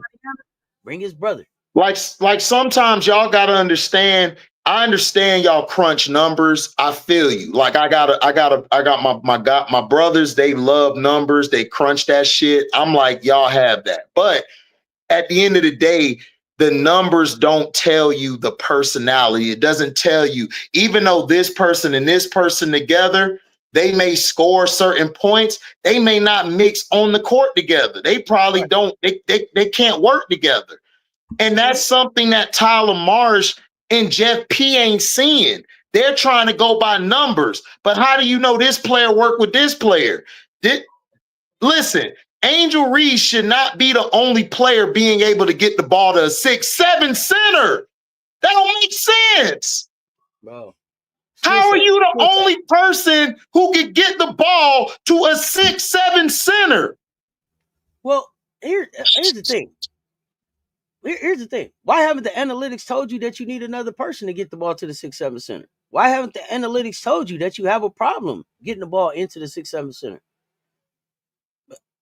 If we going on the analytics piece. Because he cut a deal with his buddy. Because remember, that's his buddy, Vandersloot. That's his buddy. That's the only person he done took a picture with and went out and scouted. Everybody else he sent out to scout for him. Tyler Marsh was out there scouting for him. He sent Angel out there to get somebody. He sent E. Will to go get Kia Nurse. Jeff P was nowhere to be found. This nigga over here with Allie and Courtney. That's it. He ain't been around no other rookies, ain't did no other type of work. So as a GM, what your dumb ass should have did, like Rob said yesterday, hire you a person to go locally. Like what I mean locally, people, I mean around the states. Look for talent. Look for those players that may help you that nobody knows about. Then hire you somebody overseas who has a way to talk to people overseas to guarantee they gonna come over. If they not, go to get somebody else locally then. That's all you got to do. I don't see what's so hard about that. But because you look at an analytics saying that Sloot could do this and that by the numbers, dog, they still got to play the game together. You don't know if that's going to work. I think the other part of it too was that they felt like Sloot could bring some of the old school fans back, keep some of the old school fans in there because Sloot won a championship at Chicago, right? With she was there with Candace, Candace and Kai. So do you think that they thought maybe she could help bring some of the old regime back in? Because I don't think that those fans were at the game last year, right? I don't think that. Right. I think that this was kind of like the Angel and Camilla show last year. So they were trying to tie back to the championship. No, you know what I think they did? I think Jeff just sold a bill of goods. This is basically Sloot's team. This is Sloot to have her last hurrah before she go out. That's how it looks. Okay. Because look, Auntie, why would you? Okay, if you're winning now, right? Mm-hmm. Why would you trade and get more picks? Why would you trade and get more picks? Why not just trade and go get another piece to add to Ariel and Vandersloot? That's all I'm saying. That don't make sense to me. So let me ask this. Do you think that they had enough pieces to compete right now? And the purpose of the picks was to be able to stockpile the new talent that's coming in? No, I don't think we have enough talent to compete. I don't think we have enough talent to compete for 2 years. Do you think they thought that though? That's what I want to know. I know we don't think that. No, you think that the ownership. And so they were going to hold the picks to get the better talent coming in over the next few years after the CBA. That's the only thing I could think of. No, that's the only thing I can think of. I think the ownership, or they just fumbled the goddamn draft. I think they fumbled the draft, and I think the ownership was thinking we're gonna lose people to the tickets. Because remember, they raised the ticket prices right after they fired Teaspoon and they let Kennedy go, right? So you got two fan favorites, right? Two fan favorites. So they had to try to come up with something to sell to the fans so they could lock into this season ticket holders. So once they did that, they were like, okay, cool. Now they don't really care about the season because they got you locked in. So that's what I think it was. A hustle. Yeah, keep me honest. Keep me honest. You said that you felt like championship players and fans came out last year. So you just think they don't care and they waiting on the CBA. That the fans stand for that though. I don't know, man. I don't think they did. I think they were looking at it like we just got rid of two people who people love. They love Kennedy. They raised the before they fired Teaspoon. Okay, they raised the tickets before they fired. Okay, my apologies, political Lil, but still, you fired Teaspoon and you fired you basically fired Kennedy, even though you let her go. But those are two fan favorites. So he had to scramble, and he felt like if I bring Vandersloot back, like you said, Auntie, maybe fans will still come because of the nostalgia. Then you bring in Ariel Atkins after you trade the third pick to show, oh, we're trying to be serious and compete or try to go somewhere this year. And then you say, I'm finna hire a championship coach, air quote, and you just went to go get the development coach. So he's been wishy-washy. His moves don't make any sense. His moves are saying we're rebuilding, but then his move over here saying we're trying to win now. It don't make any sense. It's two different teams he basically put together. So let me ask you, and I know we talked about Candace a little. We talked about Candace a little bit earlier. And I'm loving what Candace is doing with Adidas and her breakdowns. And podcasts and everything that she's doing. But do we know, like, did Chicago even reach out and make an I don't think they did. I don't think they did. I really think they're disconnected. I really think the organization, Auntie, is disconnected from the world. Like, they're disconnected. Like, they know how to put on a show and market because that's what they're good at. But as far as basketball decisions, we've seen this before. Jerry Jones, great marketer, great seller, but putting a team together, he's been trash for 20-some years. He hasn't got the big one, but they made the playoffs. They made the playoffs that made it fool's gold to make you think, oh, we could win a championship when they never really been close. They just been putting bullshit out there. So the Chicago Sky the same way. James Wade, like Rob said yesterday, I'm tired of this shit. I'm gone. Now that you're gone, now I'm leaving it to you. They don't know what to do, so they just seen Jeff P. He the guy that's been hanging around, chilling. All right, so we're going to make you the GM. And he got in on his head. He really thought that people was just going to come to Chicago because Angel here. Like Gabby Williams said, we can play somewhere else, but I ain't coming back to that bullshit-ass organization. I love you, but I don't love you enough to come there. I love you, but not like that. Not enough to come there. So let me ask you this, though. Has Candace been back to a game? I haven't seen her. I haven't seen her at any game. We haven't seen her at any game. We haven't seen her at the Sparks game. No. Has Candace been in the building in Vegas? Yeah, I think she's been to Vegas. Yeah. Okay. I don't remember. I was just asking. I don't know. I don't know. I think she has because Vegas. I think like she was treated real well in Vegas. What's up, Valerie? Not Annie Pillow talked them into some bad decisions. Talking about Annie Costaba. Oh no, you talking about Annie, the black girl. Hey, look, listen. She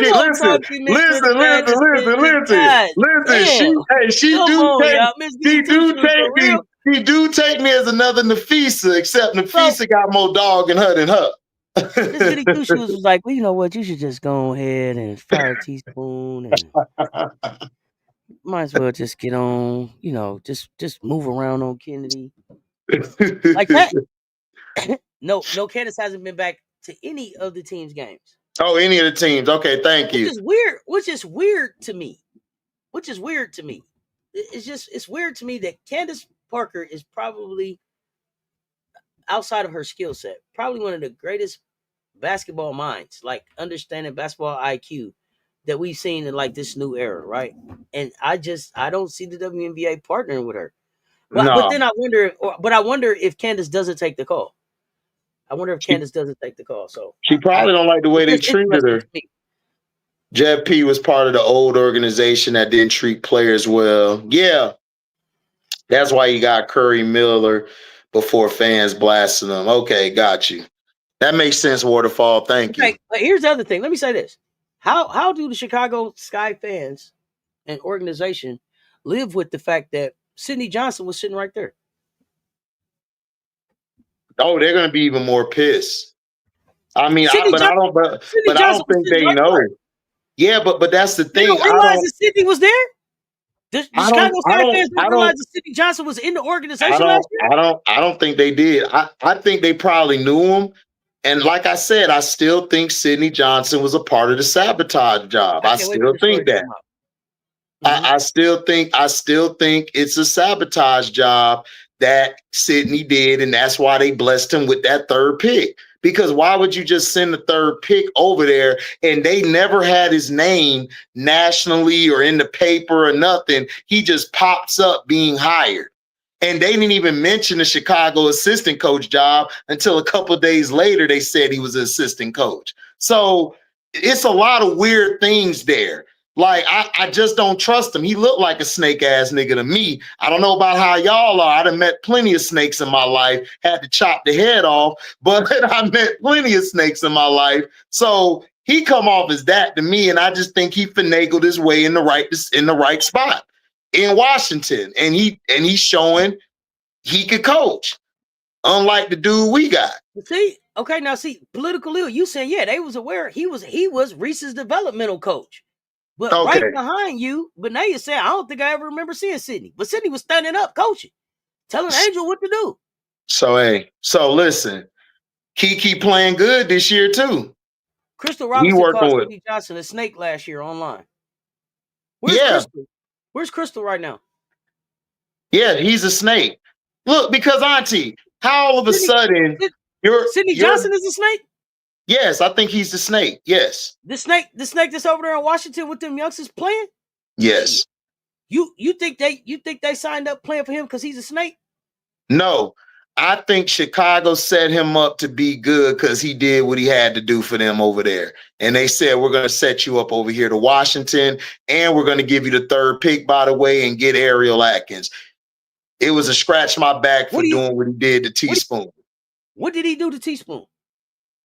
I think he didn't help with the coaching. I don't think he was there in her ear trying to tell her, yo, I think we need to challenge. I think we need to do certain plays. I don't think he did. I think he was there going back to Jeff and saying what was going on. I think he was a part of the problem, along with Snake Dana, Snake Izzy, because all of them seem to be in better situations than what the hell Angel is right now, and Camilla. It don't make sense to me. How are y'all in a better situation, but we in the worst situation possible right now? I'm just saying, 2 to 2 equal 4 to me. I don't know, but here's the thing. If it equal 4 over there, why they willing to run through the wall over here? Who, for Sidney? Because Sidney got a good staff there. He has a blessed staff. That's a better staff than Teaspoon had last year. But here's the thing. And then you got Deladon in the office over there helping them. Deladon was the one who told them to go get Kiki and all of them.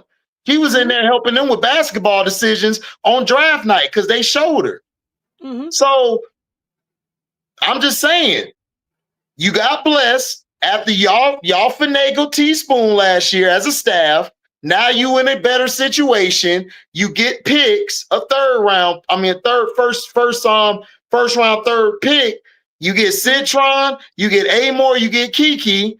Amor gets hurt, but you still got Slim there. You still got Big Mama. You got this team around, and you got some good assistants around you. And I remember you, T. Carmella, now that you say that, saying she was looking back at Sidney, was looking confused. Okay, so here's the thing. So if the fix was in and Sidney was the snake, but the reward was Washington?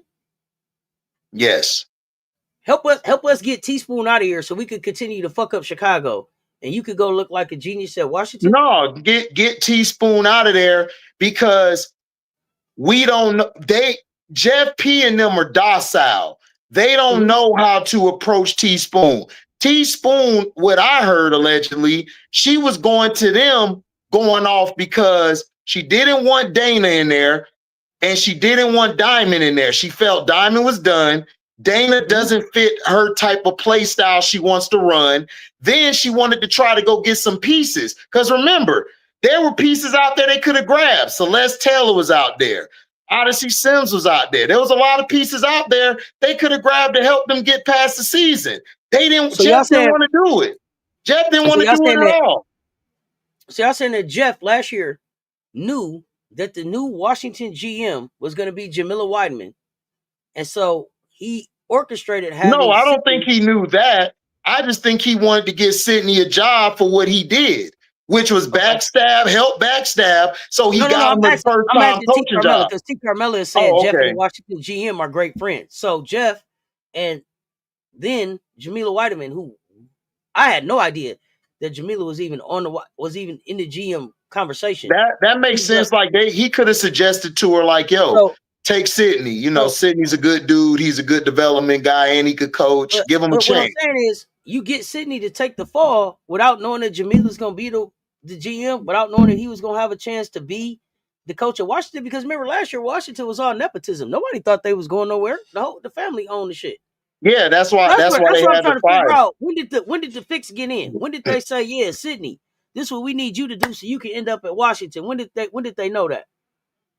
Oh no, I think what happened is that Jamila, like his friend, Billy, I agree. Like his friend and everything got the job over there. Once she got the job, I think her and Jeff they've been talking for a while, because that's why Ariel's over there now. And I think he possibly suggested, yo, how about you hire Sydney? After the fact, I can see that. I get that. Yeah, after the fact. But before the fact, I don't see it. I don't see before the fact. No, I don't. Before the fact, I don't think that happened. But I think after the fact, that happened. But I know the backstabbing was going on, because there were plenty of times we were asking, because remember that one coach early in the first half of the season just all of a sudden disappeared mysteriously. And then you still got this bullshit staff. The staff got worse as the end of the year started. It's like Teaspoon didn't have nobody in her corner. Like, it was weird as hell. So, like I said, I look, to me, Jeff P thinks that he knew it all. He got caught in his bullshit. And I believe he's going to have pressure put on him, because you got all these national televised games. It's not necessarily got to just be Kathy. The organization going to come down and talk to you, because you work for them. If you're not showing them no improvement or something, I don't care how cool you are at dinner. If they ain't making money like that because of your losses, they finna cut you, because they need to salvage as many fans as they can, while Angel got all these people coming to the game and Miller got all these people coming to the game and watching the game. Because it's going to be a lot of people from her country watching her play on TV when these games are being shown. So, Jeff, man, look, like I said, they got to get up off their ass and do something to say, look, this ain't working. I think he pulled in and put in a call afterward. That's what I'm saying. I also believe Sydney thought he was going to get the Sky head coaching job, but Nadia said no, and Jeff put in the call. Okay, I got you. That makes sense. That makes sense, T. Carmella. That makes sense now. So basically, you sabotage her. I pat you on the back, give you the job. Nadia was like, hell no. Nadia said, hell no. That makes sense. Now that's the piece that was missing. Sidney thought he was going to be the coach at Chicago. Correct. So now that makes sense. Dirty work for the Chicago job. Got you. And then they played him too. I got you. Okay. So I don't want to make this whole thing about Chicago, the Chicago Sky. It's disheartening. I want to switch gears a little bit and talk about some of these rookies that I think could be some surprise, like microwave scorers of this class off the bench that people not talking about. JJ Quinterly and Isaiah James. I'm liking what I like what I saw them do in preseason. Do you think they can be? You think they can get active in the season now? Not unless an injury occurs. I don't see it. Yeah, because from what I'm seeing, because remember, you don't think they're gonna go to the bench for him? I'm looking at the pattern. Remember, Noel is the first chair, right? She the first chair. So remember what she did with Angel in Unrivaled. Even though Angel was starting, but she was limiting Angel's minutes a lot. And then when Kai got hurt, Big Z got hurt, that's when Angel started to play more. So when somebody goes down with an injury, that's when I see them coming in. They might get a spot minute or two to come in, but I don't see them really playing like that. That's why I felt like Chicago should have drafted those two players or give them a shot. You wanted Quinterly and James. Yes, I wanted James. Yeah, I wanted James, and I wanted either. Hey, I ain't gonna hold you up, nephew. It's just me and you talking. Quinterly, I was a little pissed off at Quinterly at the end of the year. Now listen. I kept picking Quinterly ass. I am too. Picking Quinterly, and then it was like the games that I was picking her, they was losing, and then the games that I didn't think they should win, Quinterly was hooping. Right. So I thought the size was gonna keep her out the league. I wanted Isaiah James. I wanted Sanaya Rivers. I wanted Isaiah James. I wanted if I couldn't get Bree Hall or Fago, then I would have went after Quinterly. That's what I would have done if I couldn't do those two. Quinterly defense at this level, it can be clamps. Oh yeah, it is. Yeah, this level can be clamped. Like yo, they're not. We're not saying JJ Quinterly's name, but JJ Quinterly is in the league, man. And we may end up seeing it. It's a situation where if Charles wasn't so good and bigger than her at what she does, then Quinterly probably would take her minutes. But Charles is good. I can't, man. Look, Charles be locking shit down. It's just that the coach don't know what to do. His rotations are terrible. Like. And then you got Enrique trying to buy in, but then Enrique also got that set like, man, I got to score. I got to get on the board. Like, because she's wired that way. She's wired to destroy. It's hard to change that type of player. But to me, I would cut some of her minutes down and I would give Zaza and Quinterly some time to see what they do with Ty Harris out there or with Segrist. And I think it could be something special. Because look at it. It's the energy. Fearless driving, clamps on defense, right? But then Isaiah James is coming right back with you. She's a scorer. She's gonna be tough. That's what I'm saying.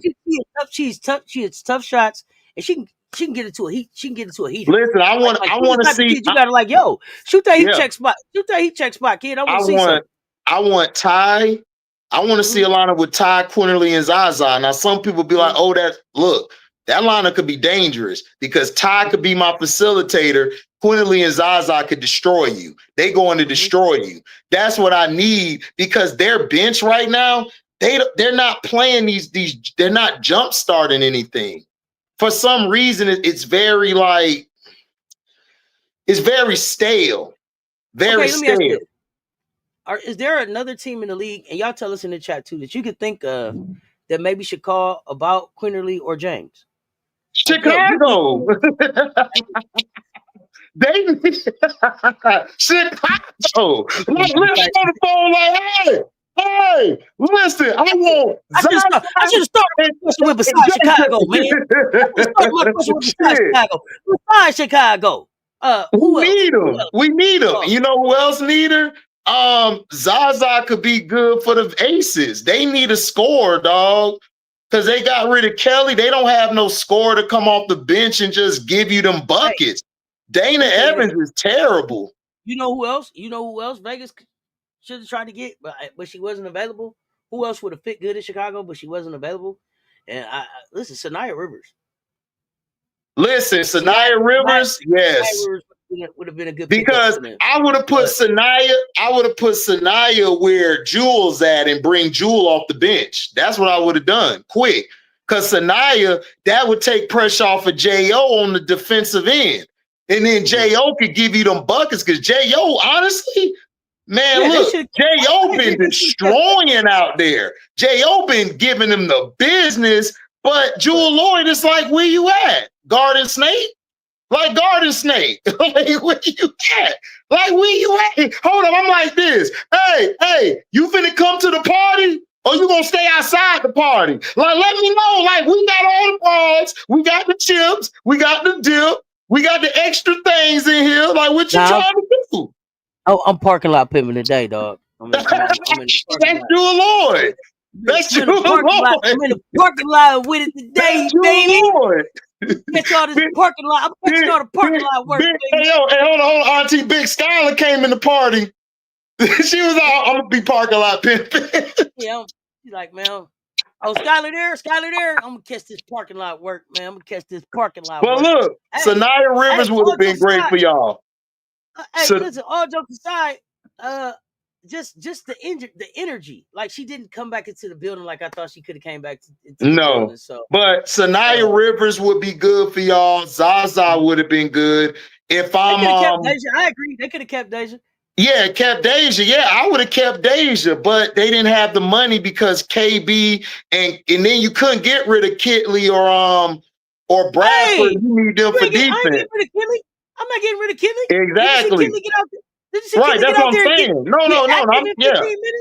Look. I agree with you. I remember we said that. You said her name. When you said her name, it reminded me of that work she put in yesterday. I don't know what. Yeah, Kitley, nice. Look, man, look. That's why I said you're right. I came back to say I was wrong about Becky.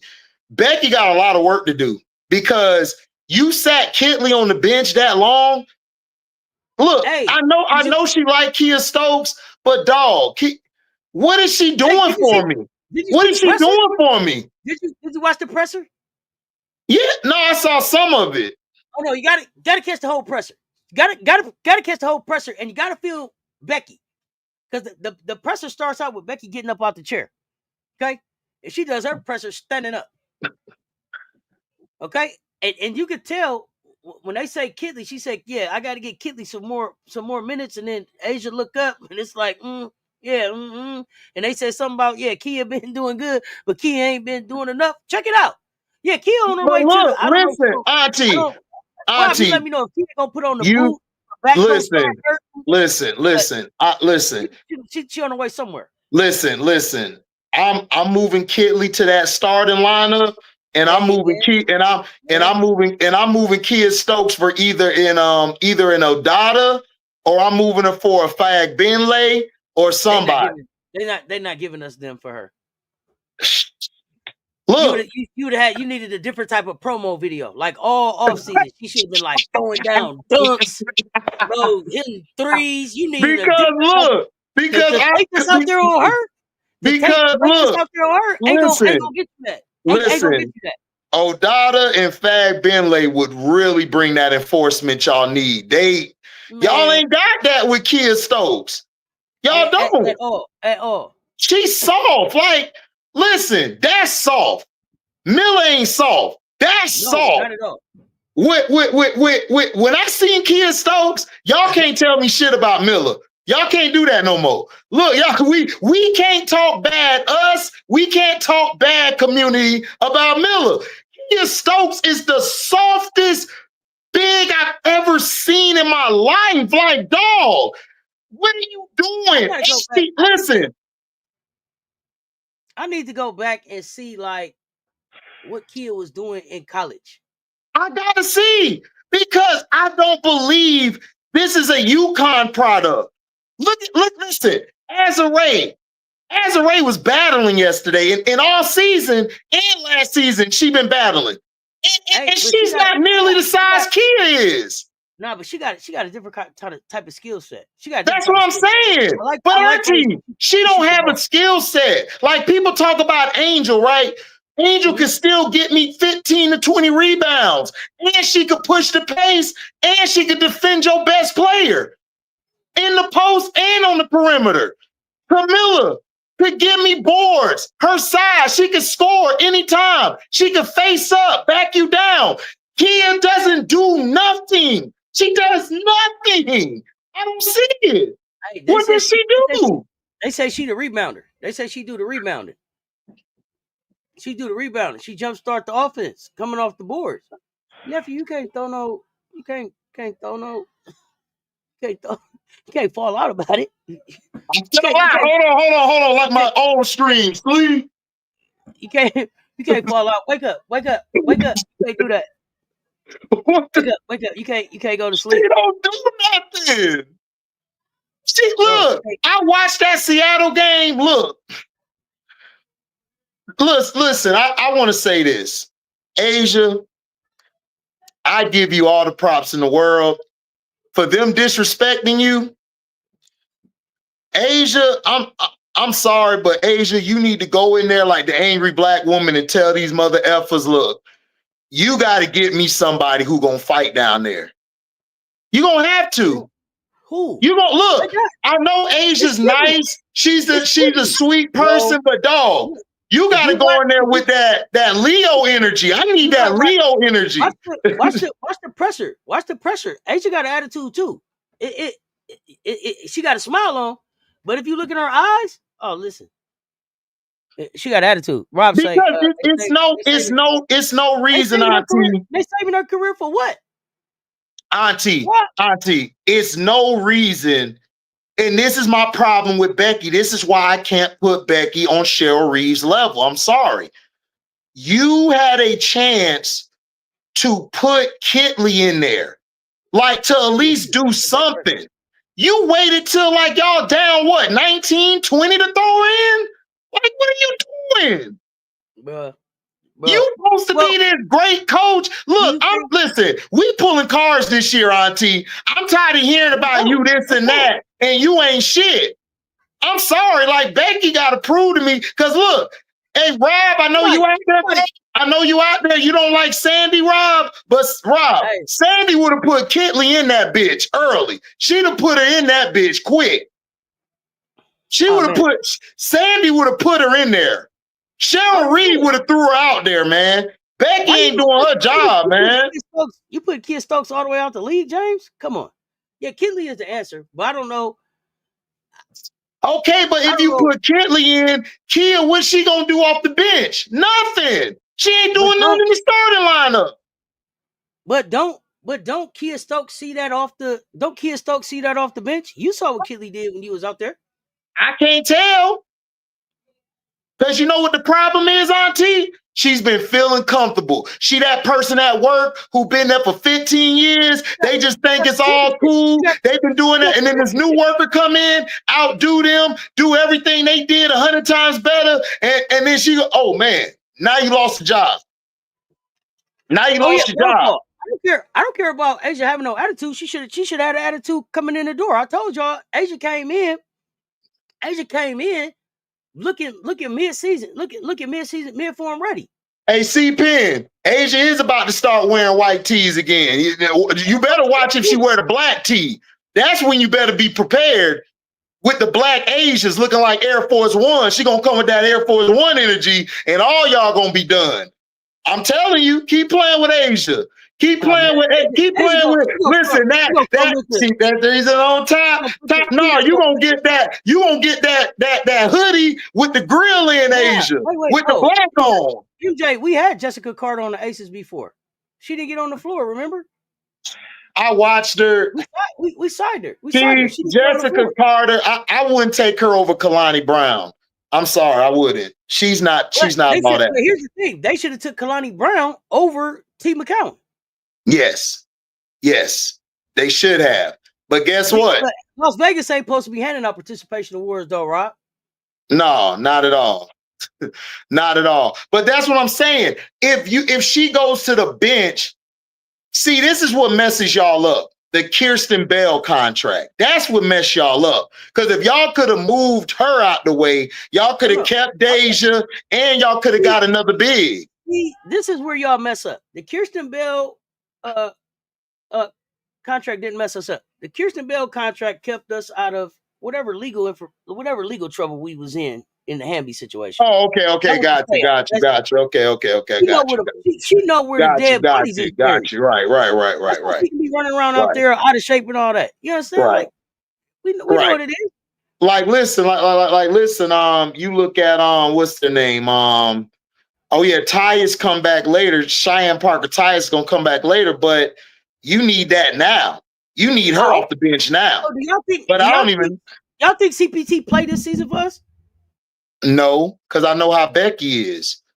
Becky is very weird with her lineups. Like, it's weird. It's like, if she likes you, you don't know if she likes you or not. Because 1 minute she'll be this and that. But when I saw her sit over there with J.O., Chelsea, and Asia in the middle of them on the bench, I know something's finna happen now. Something is finna happen. Because Asia on the sideline going off about some tour. J.O. right there looking like, big J.O. Like, don't come over here. I'm going to slap you. Like, this is between us conversation. And Chelsea just like this. Chelsea like, shit, what we got to do? Who we got to trade? Who we got to put on? So if Tia Stokes is still feeling like, listen, you might not even be there.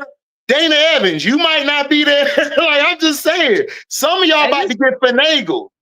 I love the point guard, but I don't need you to be a scoring guard in this situation. Exactly. Right, I love the point guard, but I didn't see you running the offense yesterday. I want to get back. I want Chelsea to get back to being Chelsea. I didn't feel like comfortably being Chelsea out there yesterday. So, Becky is stubborn. Mondo, what you posted in the mention? What you talking about? Rob, I think you said CPT is gonna play. When is she due back?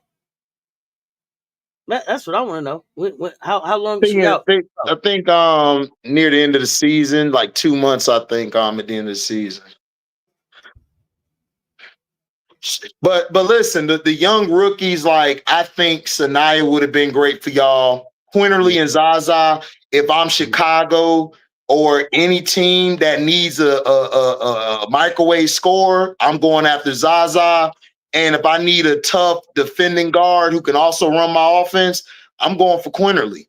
Like, I'm going right now to grab him. If I'm Chicago, look, man, I'm trading for both of them because, look, we ain't got no bench. If I could bring them two over, we ain't got no bench. That's the thing. When everybody like, we trading what? Who taking? What you giving up? You got to talk them into that. You gonna have to give them like an extra piece of bubble gum, some candy. You know what I'm saying? Something. You got to give them some money with the deal. Like, it's gonna have to be like Rob in my hand. It's gonna have to be a backpack.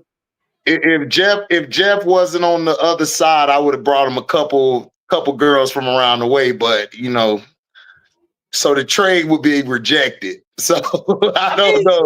I don't know what to do. Look, listen, you know how I feel about Michaela. But that's how I feel about Bantam. You know how I feel about Bantam.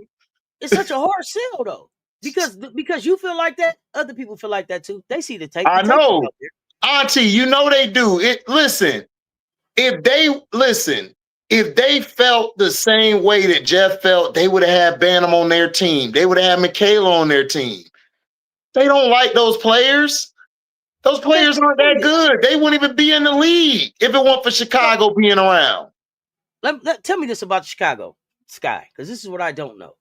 If tomorrow the CBA is done and they say there's no hard cap, there's only a luxury tax. Does the Chicago organization have money to go out and now spend to go pay players? Or they have money this year. They have money this year. No, I'm talking about real money, big money. Can they go spend money? Are they an organization that can spend money like in Las Vegas, like in New York? No, because their reputation is trash. Like, not the reputation. I just want to know what the bank account look like. You know what? If I give them more money, they're the type of person. I don't know if you've seen this movie In Time with Justin Timberlake with the little time shit on your arm.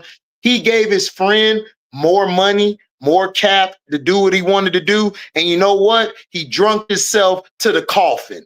That's what they would do. They would just go get more Bantams and Onuweriys. They would, because they're cheap. Even if, listen, you could look at the organization now in the NBA and NFL. There's organizations that got plenty of money, but they ain't finna go out there and buy no 2 or 3 stars to come to the team. They ain't finna spend the money. But this is what I want to know. Like right now, y'all can't wear the Jordans because y'all can't spend that type of money. But if I say, yo, you can spend the Jordan type of money, are you gonna go buy Jordan? They're gonna go get some K-Swisses. Bro, come on. Not they are. Look, I'm being real. They are. Auntie, they have money. They got the squeak to them. We don't want listen. They have money going into this year. You know what they did? They hurried to sign E-Will. They hurried to sign Onwurie back. They hurried to sign Dana. But I was thinking that they was doing that because it's just a 1-year deal, right? This is supposed to be the CBA year. But you felt, but if I'm understanding you, nephew, you said it don't matter what year it was. That's what they was gonna do. It don't matter. It doesn't matter. It don't matter. It don't matter. It don't matter. They would have did the same dumb shit with $1 million compared to the cap right now. They would have still did it. Okay. I don't trust them. They don't know basketball. If it was me, I would have let E-Will and them go. I would have tried to trade Bantam and Mojo for a pack of cools, some strippers, and like $2 and some picks. Okay. And I'm getting them out of here. And then I would have went to go sign Amy here. Okay. I would have went to go draft. I would have kept my third pick because I would have built through the draft. That's me. So they're not gonna do that. Tell me this. Tell me the NFL organization that don't know shit about football. All of them, basically. It's only a few that know. Because look, they hire. This is what these owners do. I will give Bob Kraft his props. Because you know what Bob Kraft did? He said, I'm gonna go hire somebody who knows football. Okay. And I run my organization. When I say that, I'm okay if you say the organization itself didn't know. Because if I have the money and I don't have the know-how, then what I'm supposed to do is surround myself with people who know how. Right? Look at the Cleveland Browns. Okay, I'm cool if I put people around me. So you're saying the organization in the NFL that doesn't know anything about football would be the Cleveland Browns, right? I don't know if I agree with that though. Why is that? Because the only reason I say that is because I think I seen Cleveland in the last 5 years, don't kill me, probably put together one of the best defensive that we've seen in a while, right? Cleveland had a killer defense at one time. They still got a great defense, but what I'm saying is I'm talking about from a successful standpoint, like making the playoffs consistently, like okay, let me ask you there. But is it the coach? Don't know anything. It's the owner or the coach that's fucking it up. Where in Cleveland right now? Cleveland. It's the coach. It's the coach. Okay, coach. Okay. Yeah. So the ownership knew enough to get the players there, but they didn't pick the right coach. That's fine. Would you say that? I don't think that Chicago's in that same situation. They're not just a coach away. Is what I'm saying. What I'm trying to say. No, they're not. They're not. I'm okay with hiring an expert. I'm okay with that. But look what you can't keep showing up every season, every basketball season, telling me, "Well, don't nobody here know nothing about basketball." Well, what the fuck is you in the league for then? See, that's what I'm saying. Look, you can't keep showing up every year like we know. Listen, that's what. Listen, about basketball. That's what happened to Indiana. Look what happened to Indiana. Every year they was just gathering shit. They still suck. And you know what they did? They lucked up and got Caitlin Clark and they got AB. They got 2 franchise players. Now, you know what they did? We're going to fire your old ass as the GM or president because you don't know shit. We're going to hire this new person and we're going to bring in a coach who actually know how to coach. That's what Chicago got to do. Sometimes you have to hire somebody to save you from your dumb and stupidity. That's what you need to do. And that's what Chicago got to do. That's what you hear. That's what you hear successful people do all the time. I can't learn everything. So I need to be able to exactly. I need to be able to delegate and trust the people around me. And I need to exactly. I got Smedes in the building. Right. That's what I'm saying. So me and you know this. I know this. Like me, I don't know everything. So I'm going to ask. I'm going to ask you before anybody, or I'm going to ask this person. I'm going to ask Rob, because that's what successful people do. You ask questions and you learn. Sometimes they got to understand you may be great at this part of the business, which is marketing and selling, but you don't know shit about building basketball. So go bring somebody in who knows basketball, not the dude that's your homeboy. You know what it is? I figured out and just in this conversation, because they keep making the same mistake over and over again. They don't know what questions to ask in the interview. This is how come they keep making the same goddamn mistakes. People keep showing up and selling them Yep. set encyclopedias in a world where we got Google. Stop buying the Yep. encyclopedia. Ain't nobody picking them books up no more. Nadia Exactly. from Live Nation, which means Nadia knows a lot about putting on a great show. She knows a lot about She entertainment. does. She knows a lot Yes. about selling tickets. I get that part. But once you have to perfect what you're selling the tickets for people to come to see. And you haven't figured out how to put on a good basketball show yet. Right. Because look who you brought in. She outright stated that she tried to get Darius to throw that second playoff game to go back and play Indiana. She almost got Indiana fine. Right. That's what I'm saying. So this is what I'm trying to say. Yeah. You have to hire somebody to run your basketball operations. You can't hire somebody who markets at Rock Nation. They're two different goddamn businesses. They're two different genres. You have to pick a person who knows basketball. That's what the Indiana Fever did. The Fever was like, we got to get you out of here because you tripping. You old and you out of touch. We're going to hire her because she got success bringing players in and knowing players. I forgot her name, but she's successful. Now we bring Stephanie White. She's going to bring DB with her. And then we're going to bring Natasha. We're going to make sure we core Kelsey because that's what she did the first day. Oh, no, you're cored. You're staying. Now, after this year, you know what I'm saying? We're going to still try to bring you back. But if you finna go, you finna go. But we need you for this year. So that's what they did. They made basketball plays. They did good basketball situations. Jeff P., he has not made a good basketball move yet. How do you trade for Ariel Atkins, who was balling last year and previous years, but this year you subjected her to a role player sitting her ass in the corner? You're not even using her. And then Vandersloot getting 35 minutes. You playing Vandersloot like this 9 years ago. You know what who the Chicago Sky need? Who? Swing Cash. Exactly. I'm a huge Swing Cash fan. Swing Cash. She would turn that organization around like that. Swing Cash. And people don't talk about Swing a lot. Swing Cash. If you I don't understand why. People don't talk about Swing. If you don't know Swing, please Google her. Detroit Shock, hell of a player, great basketball mind. I think she's vice president of basketball operations right now with like the Pelicans or somebody. Where is she at? But listen, I can look it up. Yeah, she's at the Pelicans. Swing Cash, okay. I think she played at UConn. But great basketball mind, played in the WNBA. I would love Swing Cash as the GM.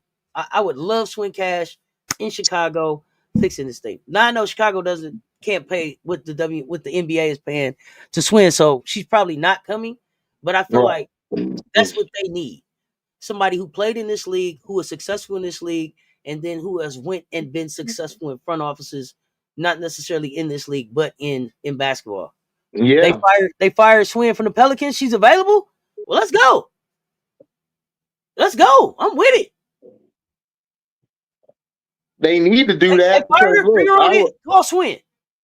But that's what I feel like they need. I think I think that they need somebody in here that is invested into the WNBA, has played in the WNBA, wants to see women's basketball succeed. As a woman of and played in this league as a woman of color, so she's going to be sensitive and alert to all of those things. Absolutely. That coming into a team. So I would love to see Swing Cash in the WNBA. And I don't know if she would fit that. Plus, Swing Cash would protect Angel a lot more better than what Nadia's been doing. Nadia ain't even doing shit. Like, where's Nadia at when Angel going through all these stuff that's being torn down to shreds? Nadia done went to Cabo or somewhere. She ain't even probably in the office. The other one that I would have said, the other person that I thought would have been good as the GM and the coach, but it would have been only on a would have had to be GM and coach at the same time, but it would have been on a short term basis. Would have been Carolyn Peck. I feel like she brings a pedigree into that thing that you got to respect. That she knows basketball. She understands the business of it inside and out, but you would have to actually give her the keys to the building and stay the fuck out the building until she get done with it. You know what I'm saying? Like, hey, come back when I'm done. Don't show up. Don't call me to look at it. Just come back when I'm done. But they're gonna have to listen. They might have to do that. They might have to do that. They might have to because you're not going. Look, you're in a new place now. You're in a new generation. You going to have to wake your ass up and make some moves. You can't keep doing this mom and pop bullshit you doing that may have worked in the old regimes. Now you got people watching. You finna get called out, and that messes your business up. Now you either gonna step up or just sell the team. You got to do one or the other. You can't keep staying at the same spot. Chicago Sky around here still putting their jobs up on Craigslist. Exactly. Hey, that's why ain't nobody responding. They put although I heard Craigslist made a comeback, but I'm just saying they putting their jobs up on Craigslist and taking. And that's bad. That lets you know how serious they are. That lets you know how serious they are about winning. They're not. So they're not. There's that. Page is 0-4. So are the rest of the Dallas Wings. Right. Yeah. So what are we talking about? Oh, you just needed some exercise for your fingers because I seen the next thing you says Angel is queen of the me bounds. Those narratives are so unfounded, bro. Like, right. That's been debunked, but y'all still running it. See, this is what I'm talking about. We didn't even have to debunk it. Like, they put the numbers out there and told y'all already. Right. Like, even if y'all took away all the me bounds that y'all talking about, she still. They put the numbers out there, and y'all still bringing this bullshit up. That's why I said. See, that's why I said people are brainwashed. Be in the conversation, but don't be that kid that just keeps showing up being obnoxious around the cool kids, bro. Like, we're not going to invite you to the table with the whack shit that you saying. If you want to participate in the conversation, come with some substance, come with some receipt, come with something to say. We're over here having a conversation. It's not a debate. But for you to just keep coming here with your one liners, bro, for what? For what? Yeah, that's been debunked. Here's the thing: if she made a layup, she wouldn't have that many rebounds. That's okay. She'll get better at it. Here's the thing that I tell y'all all the time about basketball. I don't care about the shots that you miss. I care about the shots that you can't get. She get every shot that she want to get. When she starts making them, then what the fuck are you gonna say? You ain't gonna say nothing. If she couldn't get the shot, then I'd be like, damn, bro, you gonna have to figure something else out. But the shots that she wants, she gets them. She gets them anytime she wants. And plus, she's still averaging double-double. So what are we talking about? But you saying that still didn't help me understand why you coming here with the same lame takes all the time. Right. I got time today. So I was just wondering, you come here, you know what your pastor name, you type the same thing day in and day out. Like, we really look at you like, damn, man, here come pastor again. Who keep telling him where we meeting up? Ain't nobody got his notification off yet? Bro, how he keep finding us? Because you're not adding to the conversation. You're not like, we here on a Monday afternoon chilling, having a basketball conversation. Bro, like, what are you doing? Hey, Bink, D-Wade ain't finna speak up. He a silent partner, bro. My bad. I be having to ask them questions sometimes. Especially when I see people come back with the same thing over and over again. No, you straight. Bink the DJ. D-Wade, he not finna speak up. He's a silent partner. What are we talking about? I mean, when he paid his money, he had to shut the fuck up. Right, he had to shut up. He not finna do nothing, man. They brought D-Wade around. They brought D-Wade around to tell the other black players and black people, oh, D-Wade's here. You know, D-Wade don't get clout like that out there, man. People see through that shit. People not falling for the same bullshit tactics you're trying to run. Like, nobody falls for that. This is a new era. Y'all are showing some bullshit, and y'all gonna continue failing as an organization until you say we're gonna hire somebody to save us from ourselves. That's what they said. I like this question. What has Angel improved on in her game that we all have seen early on this season, in your opinion? And what has Caitlin improved on, if anything? Oh, asking me or asking you? Because I'll answer it. I mean, you can go first and I'll go. It don't matter. Oh, okay. Angel has improved on getting to the basket. She's improved on her ball handling because we see her bringing the ball up a lot, and her passing has gotten better, and her defense has gotten a lot better. She knows how to attack the perimeter and the low post players now. She knows how to position herself better. And she's finishing a little better than she did last year early on. Early on, she was kind of weak early, but this year she's finishing to me a lot stronger, and she seems more confident in herself. It's just that she don't have confidence in the coach. Caitlin, in my opinion, Caitlin really hasn't changed. She's just gotten better talent around her, and she shoots her ball a little faster this year. From the logo, she shoots a little faster. But as far as everything else, she still don't have an in-between game, and she still don't have a floater. So Caitlin hasn't changed to me. I haven't seen any change, but Angel's changed to me. I think that I'll say that Caitlin kept shooting. You can tell that Caitlin kept working. Yeah. She's gotten better. Her shot, it's quicker. Her release is quicker. Yeah, Caitlin definitely, when it worked on her body, she's more solid. Right? She's not getting as tired. But I think the things that Caitlin got better on are not stuff on the floor. I think she's trusting her teammates better. Right? Like she figured out how to trust her teammates. Yeah. The stuff that Caitlin needed to work on was the relatable stuff with her team. Right? I think that she's playing better with Aaliyah. Like that they figured out how to play together. Better, yeah.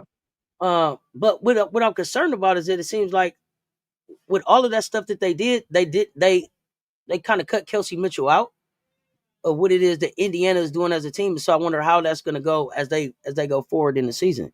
But from an individual standpoint, it's no doubt Caitlin went to work. She worked on her body. She worked on her stamina. She kept shooting. I give her the stamina and shooting. I don't see the body change, but we'll see. Oh yeah, I don't see it, but we'll see. I think it's right in here. It's right in here. It's right in the arms. Okay. You got to see it on. It's definitely upper body. We'll see. I mean, look, like I said, I could be wrong. I disagree with everybody. I don't see the change. I think she's gotten quicker on her jump shot, and that connection with Aaliyah has gotten a whole lot better. I give her that. But as far as everything else, I just think she's gotten her. She's the same. And then her coach is sitting her down. That's what really needed to improve, was the coach sitting her down where she's not playing all these massive minutes. Because the more minutes she plays, to me, the more tired she looks, the more she gets inefficient. And in my opinion, I just don't see no change in her. I just think her team gotten better, and AD and her have built up a better connection working together. That's all I see. But other than that, she still does the same thing. Transition. I told y'all, she's the best transition player I ever seen. My partner says Cynthia Cooper. Cooper was nice at that too. But I think she's a little better, because in transition, Caitlin's going to destroy you. Like, she's a beast. But as far as half court and other things, I don't see the change. I'm sorry, guys. I don't see it. Maybe I'll be wrong, and she proves me wrong, but I don't see it. I just don't see it. I've watched her film all this year and last year, like 5 or 10 times. I don't see the difference. I think she's still playing the same way she did. You got to sit her out in crucial moments, because she's a liability on defense. She is. She still sucks on defense. She's still getting smoked in transition. She's still getting smoked in the half court. I don't see nothing different. I don't like. And this is probably why she got hurt, because I don't think she really worked on her body like that. Now, her stamina, I agree. She got her stamina. Her stamina got, her quick release, like her stamina, I give you that. That's probably gotten up. I don't see it. She's the same to me. I don't see it. I'm sorry. Like, y'all could call me a hater. I'm not. I've been watching her since high school. I've always said she's probably the greatest transition player I've ever seen. But other than that, I don't see it. And then she's turning the ball over the same way she's turning the ball over last year at a high clip. Yeah, she had a triple double the other day with the 10. She did. Look, no, you know what? I'm disappointed in her triple doubles. Caitlin should have about 20 or 30 triple doubles by now. I'm serious. The way she plays the game, she should have triple doubles every day, because they play a zone. She's in a one-person zone. She could get the rebound anytime she wants, because Aaliyah, Natasha gonna box out for her. She should have way more triple doubles. I guess. But I see pastors you throwing out like Angel stats. You said she's shooting like 39% from the floor. I forget what you said. Her free throw is 54% from free throws. Yes, she's had a very rough start to the season. Yeah, she's had a rough start, but she's improved. How could I speak highly of a post player that she's 39% from the floor? I can speak highly about that post player because I know what her motor is. Right. So she has a motor. Yeah, it could be that she's starting off slow right now. And I said I don't know how long how much y'all are around here, but what I said, I feel like Angel's challenge right now is she is in that time period where she's trying to really transition into making what she learned from Lisa Leslie her everyday habits, making that her muscle memory, the way that she attacks the game, the way that she attacks the paint, the way that she shoots the ball, and getting away from what her old habits were. And she's in situations now where I feel like Chicago gets down or they get in a situation and she reverts right back to what she used to do instead of staying locked in on her new habits. So for me, it's just her being able to finish shaking off the bad habits. So yeah, we're gonna see some inconsistency here as she's changed her shot coming into this season from what it was last year. But once she gets that stabilized, I don't have no question about who Angel Reese is. She shot 39%, but she shot 45% the last game. Yeah, but she's getting to her. But the thing with Angel is I see the muscle change. I see the footwork is better. I see her getting to her spots. The team is just bad because the coach is bad and the organization bad. So if I put Angel on a team like Cece have, you would see a lot more improvement, but you can't see it because her and Cardoso are stuck with a 40-year-old point guard who seems to be the 2 guard now, getting like 35 minutes. She's averaging in these past 4 games over like 70 or 80 minutes in these 3 games put together. That's too much for her.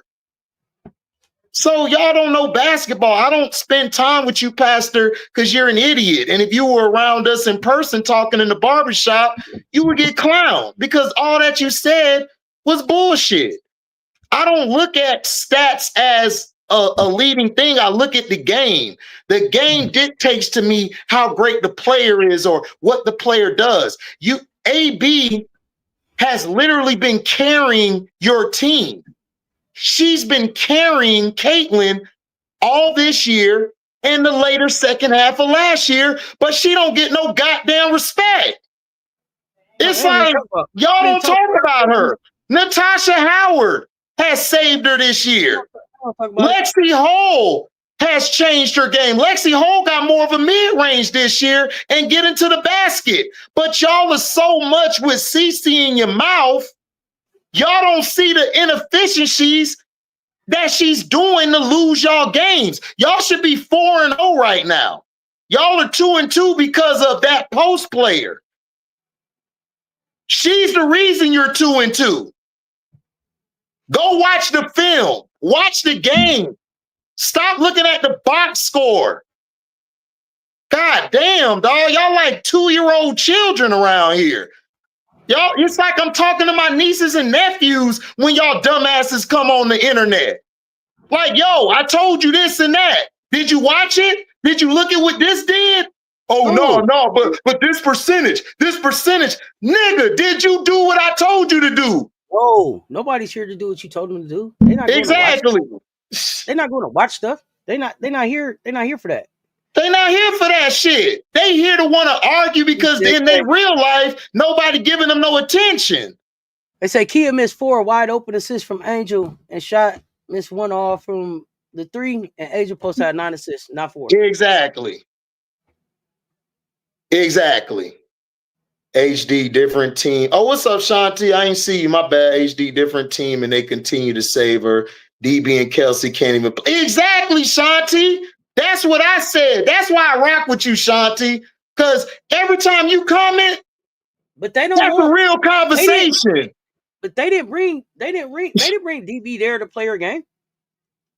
They didn't bring DeWanna Bonner there to play her game. I don't think they brought her there to play her game.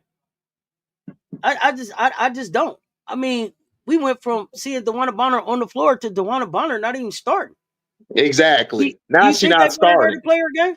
But Auntie, what did I say beforehand? Remember, I predicted it. I said DB is going to end up on the bench. Lexi Hall starting. Why? Because DB DB needs the ball in her hand to operate. She can't get a rhythm when you got somebody dominating the ball who ain't got no bag, who's an inefficient passer in the half court. You can't do nothing with that. Kelsey Mitchell didn't even touch the ball until like the third quarter when she really had the ball hog to get her points off. Kelsey Mitchell had the ball hog. Y'all asked me, does DB know she was brought in not to play her game? She's finding out now. It's Heat 13. She finding out right now because she ain't playing her game. I know that you need DeWanna Bonner there. I'm saying that I don't think that they brought her there to play her game. I don't think that they're gonna unlock DeWanna Bonner. Bro, I think that they're gonna try to put her in a box and use her in spots. But Auntie, my thing is this. AB continues to save you, and she doesn't get no respect. I don't care about the elbows she throw. You know what? I'll take AB's throwing elbows, pushing you out the lane, all of the tripping. I'll take it because you know why? AB has the highest field goal percentage in the league. Period. You ain't got to tell me about. So AB. I'm tired of but Auntie, I'm not talking to you or the Gamecock fans. I already know you know. I'm talking to the idiots who keep saying CC. Listen, I'm being real with you. CC ain't showed me shit yet. She ain't showed me shit. So here's the thing. She hasn't showed me it. Let me ask you this. Let me ask you this. You say she haven't shown you shit. When she does show you something, what do you think it's gonna be? Well, you know what it's gonna be. You know what you want. You know what I want her to show me. That's all. Make the proper play in the clutch. Okay. Make the proper move in the clutch. Your 3-ball off. Get to the next level. Get everybody involved. Play without the ball in your hand. Can you play at least 20 or 30% of the game with the ball out your hand? That's all I want to see. That's it. Do you think the coach told her that? No. I don't think that's what the coach told her. Stephanie's my coach told her. I think the coach is saying more CC the better. Auntie, that's what she's doing. But that's why Stephanie White was brought in. Stephanie White was brought in, Auntie. You know why she was brought in? To keep on letting CC be CC. Because you know why? Chrissy Sides last year. What did Chrissy Sides do? She was benching CC. Or she was taking the ball out of her hand, right? And what did they say? Oh, she needs to be fired because she's taking the ball out of her hand. The only reason Stephanie White's there is to cater to her. That's it. Well, that's good. That's because Chrissy Sides, who I told y'all was fired as soon as they drafted CC, decided to go out on her own sword. Like, I'm gonna do it my way. Did you see DB face on the last possession of the game? She was pissed. Yeah, she was pissed. You know why? I know she was. Kelsey Mitchell. They didn't bring me here to beat me. Look at Kelsey Mitchell's face. Kelsey Mitchell shows you she hates it. Kelsey Mitchell literally, CC was calling for the ball. Kelsey Mitchell just waved her off and did her own thing. For the next 3 or 4 possessions, go back and watch that tape. Because I know y'all CC fans don't watch tape. Y'all don't watch nothing but her. Yeah, AB shot nearly 60% with Erica Wheeler, the point guard as a rookie. Listen, Carmella, we know that. Listen. Hey, let me ask y'all this. Chicago, Indiana. Would y'all still take Erica Wheeler right now? Think about how Erica Wheeler look at Indiana. Y'all was like, get her. Auntie. Erica Wheeler last year. Auntie, somebody came to my chat talking about Erica Wheeler. I said, dude, Erica Wheeler can ball. You know why? Because Skylar Diggins can play without the goddamn ball in her hand. Erica Wheeler. That's the point. Is having the time of her life. Y'all don't doing her best Jewel Lloyd impression. Y'all don't understand. Erica Wheeler having a good time. Y'all don't understand basketball. Erica Wheeler was never trash. Y'all called her trash because she was messing up. You know why she was messing up? Because she couldn't get into a rhythm. There's a thing called rhythm. A lot of teams like the Minnesota Lynx, why do you think a lot of times their players stay in rhythm even when they go cold? Because they're moving the ball. The ball's moving. You can't keep the ball and hold the ball and then think you're going to win games. Why do you think Indiana lost to Connecticut last year? Because it was ball dominant. It was ball dominant offense instead of what they were doing, moving the ball. Go look at Phoenix right now with AT. AT's moving the ball and got all those players who y'all say ain't no-name players balling right now. My girl, Lexi Hill, baby, balling in Phoenix with AT, baby. Hill, balling. Sammy Whitcomb, who was with the Sonics, balling. The girl Uzu from Dallas last year, balling. The Makani chick, she's a rookie. Makani from the Nigerian team, that Renee Wakama coach, balling right now. Talk to me about real basketball instead of trolling. I know my shit. Do y'all? I gotta ask you this. Niggas, man, y'all lame as hell, bro. Come on. Y'all realize that the players Spoon work with at Unrivaled are balling out right now. AB, Slim, and Derek. Exactly. So, okay. Hold on, I gotta hit the shoulders. I gotta hit the shoulders for Philip here, and then we're gonna get to that.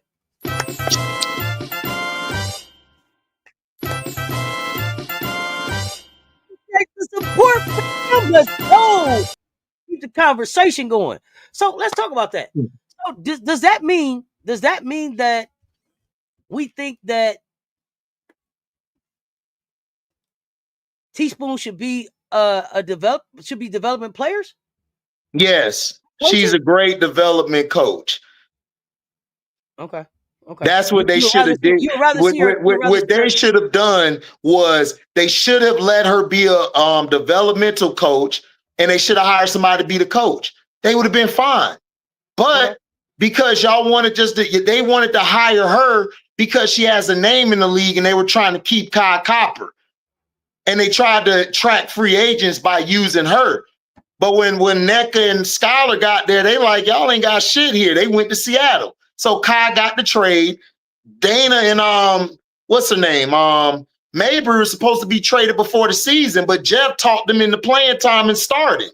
So that's the only reason why they stayed. And that's the only reason why they hired Teaspoon early. That's it.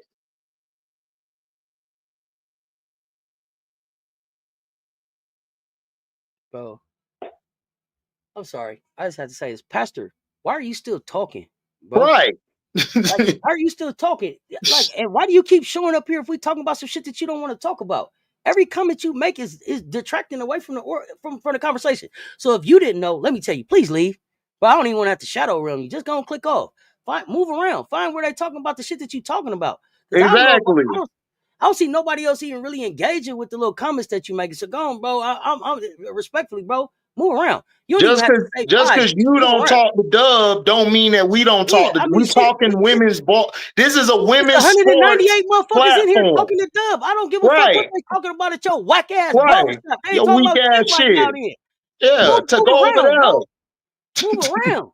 Just nobody care about that shit. Whatever they talking about, what they talking about at your barbershop? The Young and the Restless. Take your soap opera, watch your ass over there and talk about that then. Because there ain't shit going on in the NBA right now. It ain't shit going on in the MLB right now. It ain't shit going on in the NFL. So go on, bro. If you want to talk about the days of our lives and Young and the Restless, take your soap opera ass on over there and talk about that shit. Right. So we talking hoops over here. Exactly. We talking about ballers. You over here talking about bullshit. Like this motherfucker just need attention or something. I got time. That's all he needs, bro. I'm just here. I'm just here. Motherfucker gone. Cause you keep talking about what we talking about. If you don't want to talk about, what the fuck is you here for? God damn, it's a whole lot of channels on YouTube. Find the one that's for you. Yeah, my team, bro. Yeah. And then Spoon developed Zion. Yeah. That's why Zion doing what he doing. Spoon did that. So yeah, Spoon is a great developmental coach. And she should have been hired to be that. Whichever one of my wrenches is in here. I asked this motherfucker to leave respectfully, and he's still talking. Please help him find out. Put his ass out in the rain or playing in the street. Help him find his tribe. This ain't it. pretty ugly. This ain't it. They not Don Staley. Hey, let's Listen, go. Don Staley wasn't going to bring a CC that you guys have to Thank you. understand. CC attitude and all of that. It's the same thing with Enrique. They've been given the ball their whole life. They don't know how to play without the ball. They've been told, score, do this, do that.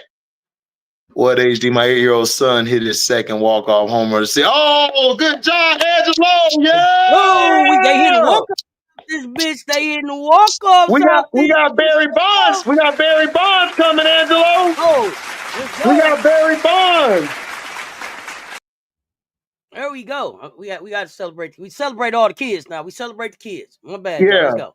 Yeah, only if they good now. You know, we don't want to lie to you.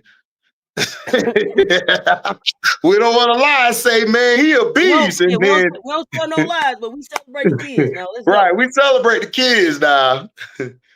But yeah, Shanti, CC won't be able to handle no Don. Don gonna go in. CC gonna be over there just like, I can't believe she talked to me like that. So, okay, let's talk about that. Yeah, okay, because my T-girl is saying CC is uncoachable. Uncoachable in what sense? And then, do you think Lucy Olsen and Kate Martin showed up better prepared for the W than CC did? Or what is that? What do you mean with that statement? Let me know. I'm interested there. Yeah, my T-girl, yeah, I want to hear you. But yeah, look, my thing is, if you're going to my thing is AB should be talked about more. I'm not saying she's the best big because JJ, like I said, I got JJ as my second or third best player in the world, but AB has been balling. She got to be up there in the top 3 posts if we're talking about it. Like listen, since last year, Auntie, AB, because remember the beginning of the year, kind of started off slow, but as the season matured in the second half of the season, and now we're here. You know what it was? AB balling. They tried to play AB like she wasn't the rookie of the year, the returning rookie of the year that it changed the game there. So it took a minute for them to figure it out. And Michelle, aka 85 Flight, let me know that they call AB. Yes, Jesus loves me. AB is so positive, bro, that I think all of that energy around her. Because like I said, yes, Jesus loves me. She's just in her heart, man. She's a good person. She's positive. She's not confrontational. All of that took some getting used to for her. She like Reggie White. Like they're like off the field, like off the quarter field, they're like the most nicest, humblest human beings. But they get on that court or whatever, they gonna beat the mess out of you in God's name. Exactly. And then pray We'll pray with you before the game and pray for you after the game. You have to, after we drop this dub on you, you know it's still God loves you. No, and she's not okay. Here's the thing, though, too. Like she's never gonna get the respect that we feel like she deserves in right. She's never going to get that respect. Oh, my T-girl answered your question, Auntie. She said they play better off ball and in team systems. Olsen is used off the bench, but still better than CC. That's what she's saying. Because they off the ball. Lucy is balling for them off the bench. I ain't going to hold you. She nice. Hold on.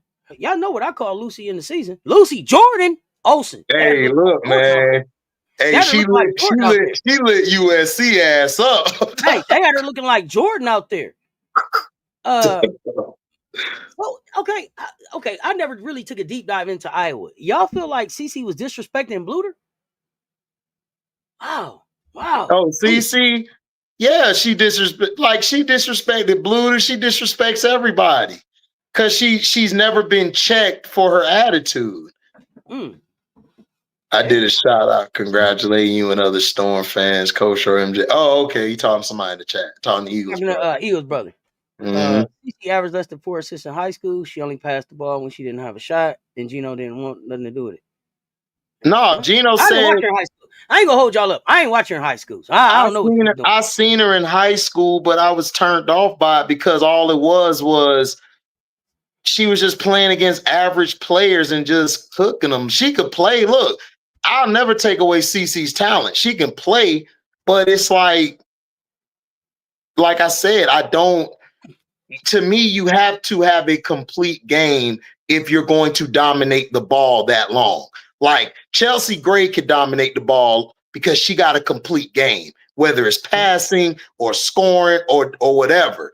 Asia could dominate the ball because she could play without it and she could play with the ball. So my thing is, you have to be able to do both. You got to have a bag around you if you want to keep going in the next level of the league. Because if you keep being the same each year, they're going to keep on shutting you down each year because they know what you're coming with. You got to counteract it. You got to be able to counter it. Besides being an assistant coach, she don't want to be a head coach, Nadira. She never wanted to be a head coach. They just gave her the job because nobody else wanted it. She said it herself. If she wanted to be a head coach again, I would let her. Yeah, I would. Look what she did. She got that team to the playoffs last year. I would absolutely let her. And I told you I felt like she was fired not because of doing a bad job, but just because who came in. Yep. Because listen, Chrissy Sides is not gonna let you do everything you want to do. Like she's a coach.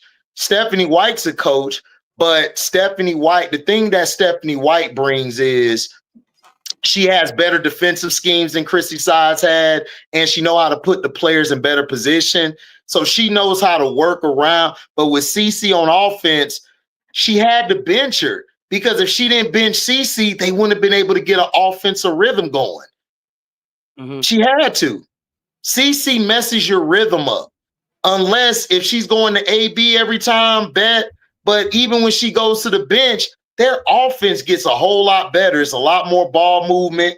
Lexi Hole could get into her positions. AB could be AB, whether it's scoring with her post moves or post work or passing. To me, I think she's one of the best, if not best, bigs that's passing in the league.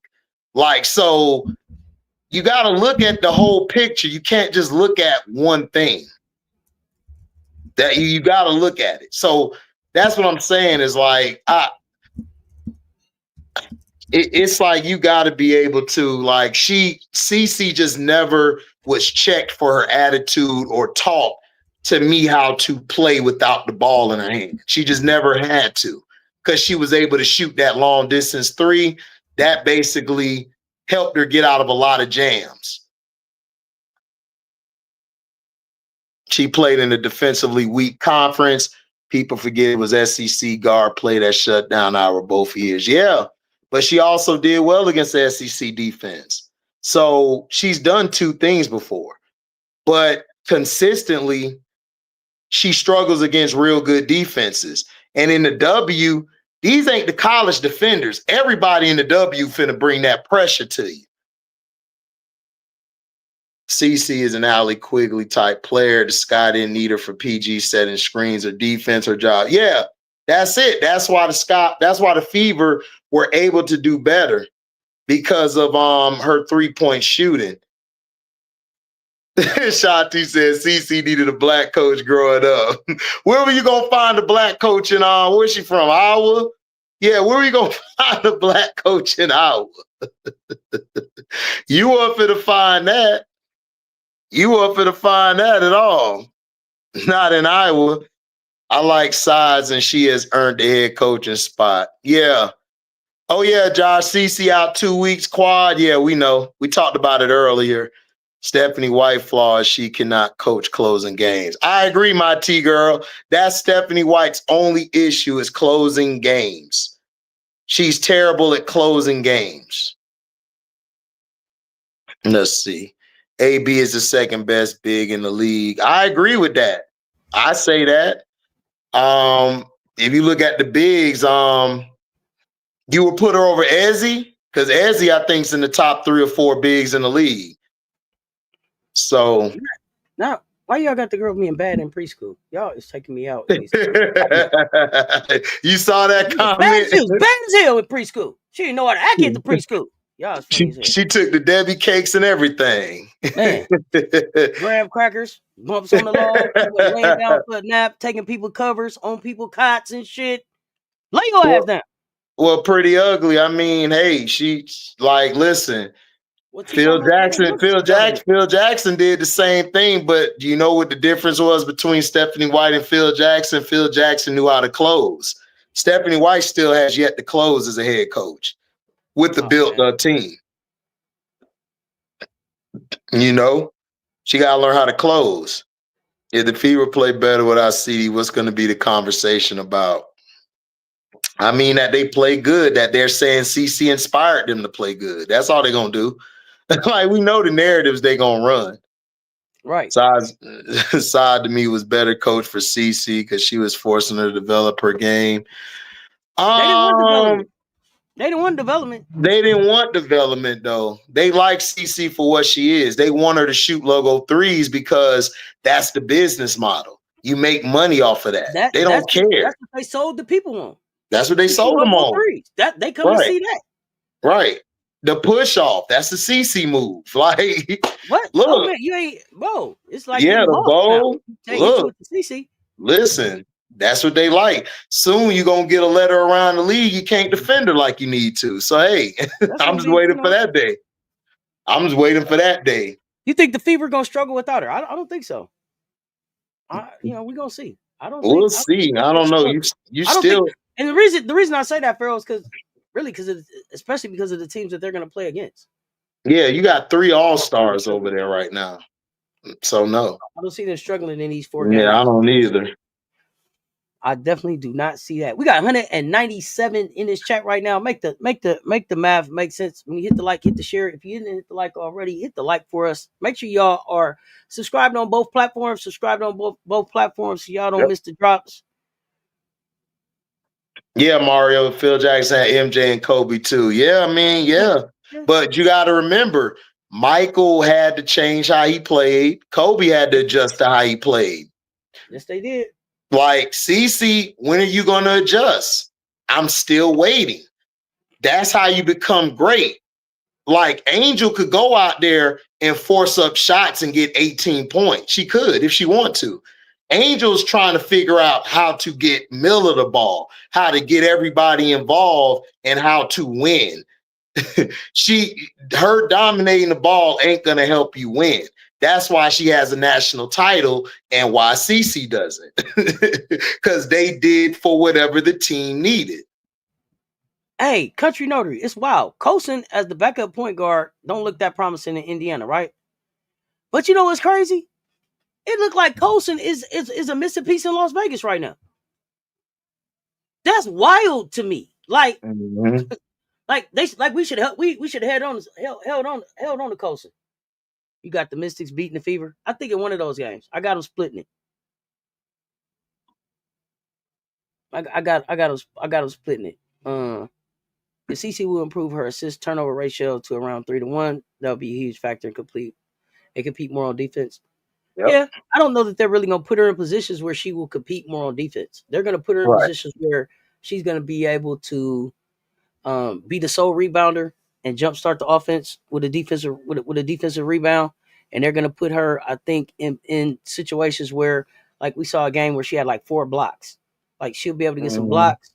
She'll be able to have some rebounds where people will be able to say, like, yo, this is where she's contributing on defense, but she's never going to really just turn into, like, slap the floor. I'm going to shut somebody down. That's not where they're going. Right. Although CC is good at logo threes, ain't logo shots bad shots if she becomes inefficient. Do coaches tell her? No, they tell her keep shooting that bitch. That's what they tell her, man. Look, she the money. She the money. Matter of fact, at one point, and I don't know if this is still accurate, at one point she was more accurate the further away from the 3-point line that she got. She was. The 3-point line that she got to shoot the 3. She misses. Further away. Yeah. Knock that bitch down. Yep. That's why I'm saying that's why she wouldn't be good in the 3-point contest, because you have to stand still and shoot. I don't think that she's not that type of player. She gotta do her little step to the side, to the left, and let it fly. That's the only way she can get it. Yeah. Or in transition, she could just shoot it up. Yeah. Yeah. Seattle Storm destroyed the Aces. Destroyed us. After But I said, I told Rob they got a good team over there. Look, man, Wheeler changes life for them, because when Wheeler come in, they flip the whole momentum of the game. Wheeler is a solid point guard. Oh yeah. I don't know why other teams didn't go get her, but I guess because Indiana, they thought she was trash, which was stupid. The money.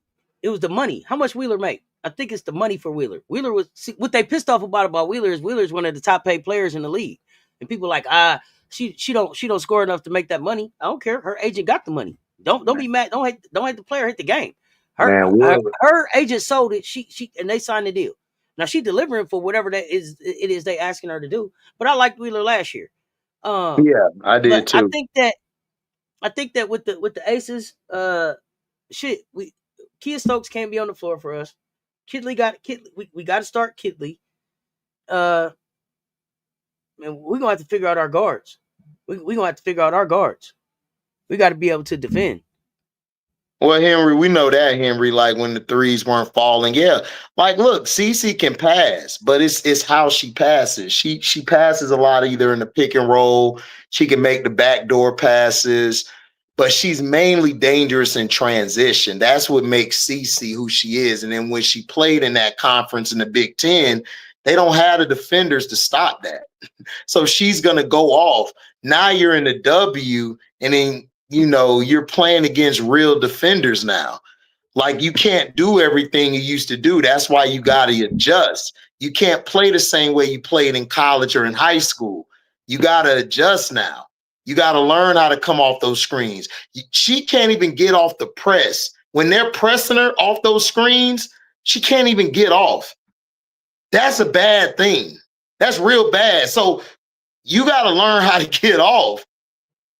She don't know how to get off of those. That's why she struggles. You think Aces need to go get Camilla? We need a dominant center. We need to play. Man, listen.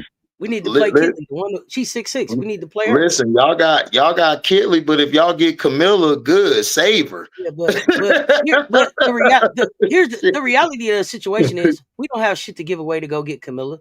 So I don't even get in them conversations. Right. It's who we trade? We don't even have a pick next year. So what are we? Right. So you don't. So who you gonna trade? You'll have to trade damn near your whole bench. Yeah. Parker Tyus isn't out for the year. Parker Tyus, I think they said late June, early July. Yeah. So the Aces need to go get Alicia Clark is somebody else too that we missed. But I also feel like Asia just misses having her girls around her. Like when Asia looks around Las Vegas, it's like, who is this? These ain't the ones that I prayed with, that I cried with, that I popped champagne with. Like, only a couple of them around now. She looking around, so it look real different. And plus, Aaliyah Nye, like I said about Aaliyah Nye is good when her shot's falling, but when her shot's not falling, man, she got to get that defense up. Not only that, like, it's good. It's nice to say, nephew, she got a shot, but talk to me about the defense. Because she got to do something. She got to do something going on the side. You ain't just shooting out here, honey. But Auntie, listen, when I did my Stars Hoop Central, I told him over there, I said, look, she may shoot more volume threes than Breezy, but Breezy shoot it when it counts, and she gives you defense. Mm-hmm. I'm sorry. Like, look, I can't take your specialty over a player who play both sides of the ball. I can't do it. I'm sorry. I can't do it. I'm too old school. Breezy could have been a big help. So hey. My T-girl, even if the trades are more flexible, what the hell do the Las Vegas Aces have to trade for Camilla except Asia? What the hell would they trade? What would they take? What? I mean, now if you're telling me that you could pack up a Leah Nye and Bradford and say, hey man, take this and send me, and Chicago is stupid enough to send 6'7" Camila Cardoso, a centerpiece. Listen, they might be a foundation of an organization. If they stupid enough to do that, man, pack it up. They might be. If they that stupid, send the deal. They that stupid. until he proved me otherwise, he that stupid. No, I don't think that. So no, I don't think that CC enters the 3-point contest because you have to be able to shoot off the rack. Right, she's not that type. CC gets her three off by a step back to the left. Right. So Cece would have to actually, and that's what. So I don't think she would ever put herself in that situation because Kia she's known Stokes for and shooting the Kirsten logo too. Bell. She's known for Kia being a shooter. Stokes. So you say we talking about this guy front office. So she would have to actually learn to shoot off the rack to be able to win, to be able to be successful in that in that contest. So if I'm her She brand is said probably Kia Stokes and Kirsten Bell. Kristen Bell, excuse me. Who's taking KB?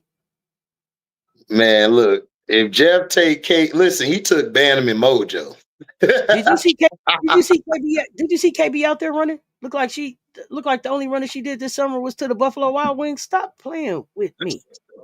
She ain't been nowhere but to the BW3s. Look at Bantam. Bantam he ain't been nowhere but to the BW3s. Bantam don't look any better. Listen, Jeff traded for Bantam and Mojo. He would take that dumbass trade. I'm telling you. Well, hey, listen, that's what I said. If y'all can get Camilla out of there, I'm looking forward to getting her out of there. So if you know how to get her out of there, send her on out. No, that's what I'm saying. If y'all want her, I believe y'all could get her because Jeff is that stupid. He traded for Mojo and Bantam. Mojo body I ain't saying nothing bad about BW3s. Shante, I like a good boneless wing myself sometimes. No, but I'm just saying, no, you spent the whole off season at the BW3s? Right. Oh, my goodness. She look like every time she get out, has his perks. You better believe she run up and down one sprint. Aaliyah, go over there. I'll be over here. I said, like she don't know where to go. So you feel like that we should have went and got Jordan Horston and JC Sheldon, except Jordan's hurt, so she wouldn't have been able to help us this year. I'm not convinced on JC Sheldon, y'all, but okay. Instead of Lord, there were definitely some different moves that we could have made, but I don't. I don't like Dana Evans, man. But Dana Evans she's just Dana Evans. But she's better than Sheldon. I'll take Dana over Sheldon. But her fan base will be calling for her to enter like they did LeBron fans. I know you're right, but the fan excuse for why she keeps saying no will be no. If Camilla is traded to the Aces for Key and KB. Her fan base won't, because her fan base doesn't want to put narratives out there that we can call her out on. So ST last year. If Camilla is traded, yes, Angel's gone. She's not staying. I'm just letting you know. Well, here's the thing. Screw the media. Angel don't make any decision based on what is the media gonna say. You can tell by the way she moved. That's not a factor. But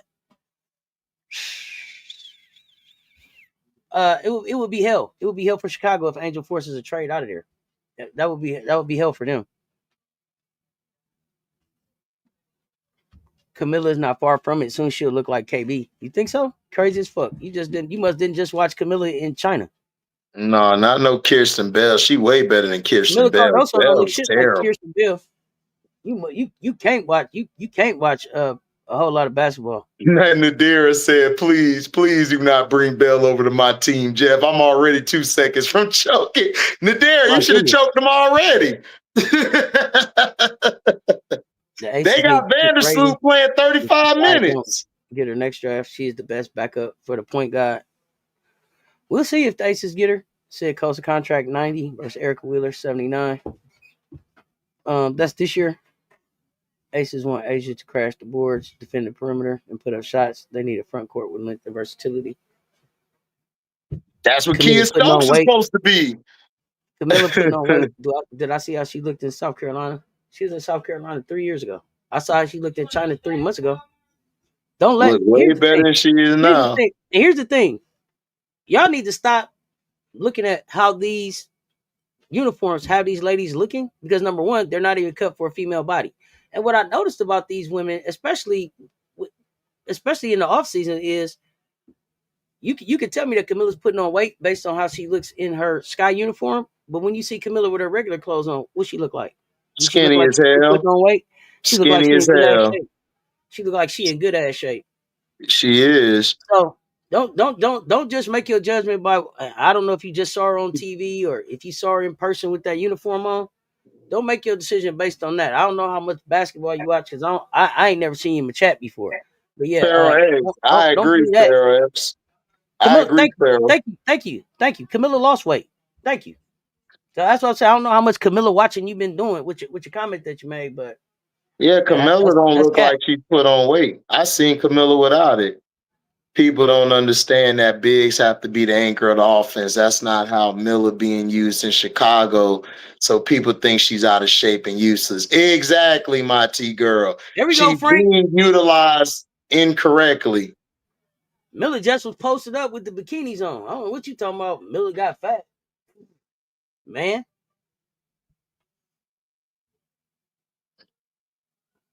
That's right, my T girl. They're not using her I right. don't care. I don't give a fuck about the video she did with 20 BW wings. She don't look like she's only been running 2 Buffalo Wild Wings on the court. I'm not talking about KB's goddamn TikToks. I'm talking about how KB fat ass looked out there on the court, running back and forth, looking out of shape and like she couldn't help us. That's what the fuck I'm talking about. The problem Looking like she had no intention of playing basketball when the season started. Right. That's what I'm talking about. The problem with Miller is not Miller. The problem is your coaching staff.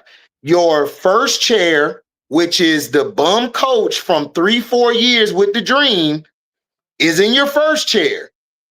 Look at how the Dream are playing without her compared to early last season and the last 3-4 seasons before that. Completely better vibe. Everybody smiling. Now, Tyler Marsh was never a first, second, or third chair. The nigga was behind the bench being a development coach. So yes, Miller is looking bad because of them. Angel is trying her best to keep the team together, but dog, Miller do not like this coach. You could tell by how she played. Miller can't get the ball unless it's Angel Reese. Unless it's Angel Reese. They in your chat telling us Dolson is faster than Camila Cardoso.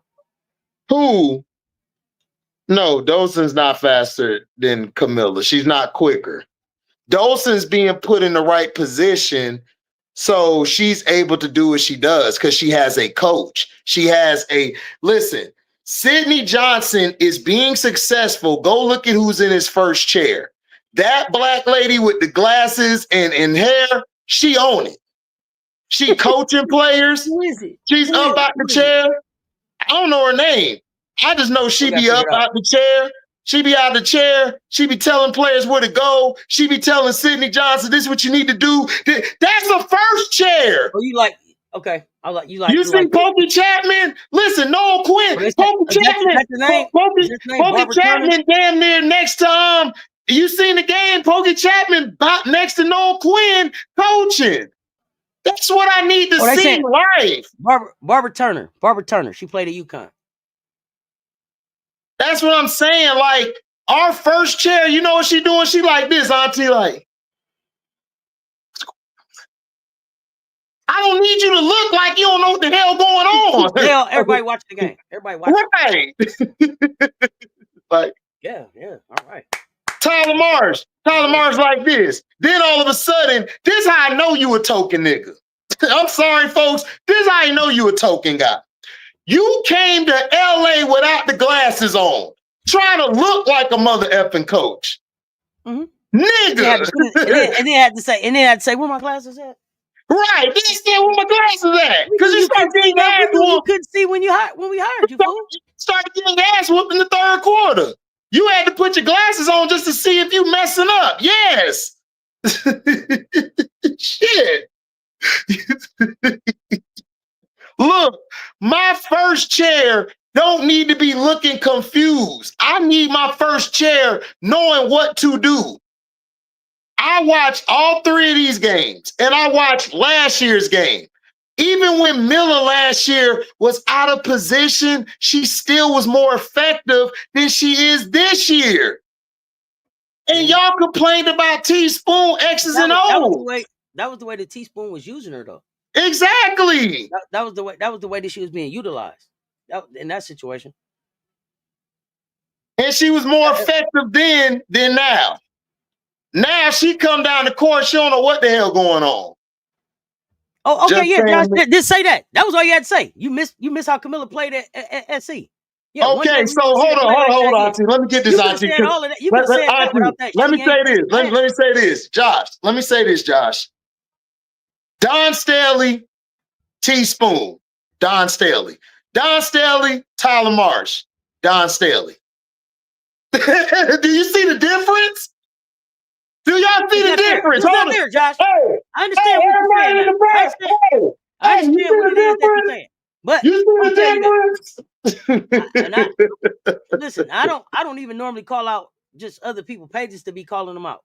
But if you missing how Camilla played at SC, this is page on YouTube. Robbie Robinson, man, he got all 38 of them undefeated games up there. You hear me? You don't got to Thank miss it. you, You can pull it back up. But I don't know if we're gonna see Shanti. it anytime real soon right now. Shanti. Thank you, Shanti. Raven Johnson, who y'all Don say ain't Staley. shit, and Don Mhm. Staley. That's why Miller was playing like Miller was playing. But I think that's the point. Like Nadira makes a great point, and I think that's Don. Don says, "What skills do I have? What are the resources that I have available? And then what am I going to do with those resources? Versus That's true, this is my Nadir. You're right. You're this is right. my system, and you have to fit in my system. What is this? What are the skills, and how can I make them fit together?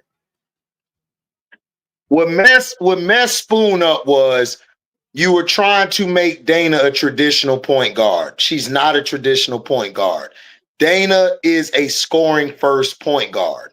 So you have to let Dana be Dana in that situation. You can't make her into a facilitator because now that you do that, you're going to lose her shot, you're going to lose her scoring, and you're going to lose her defense. Because go look at James Wade.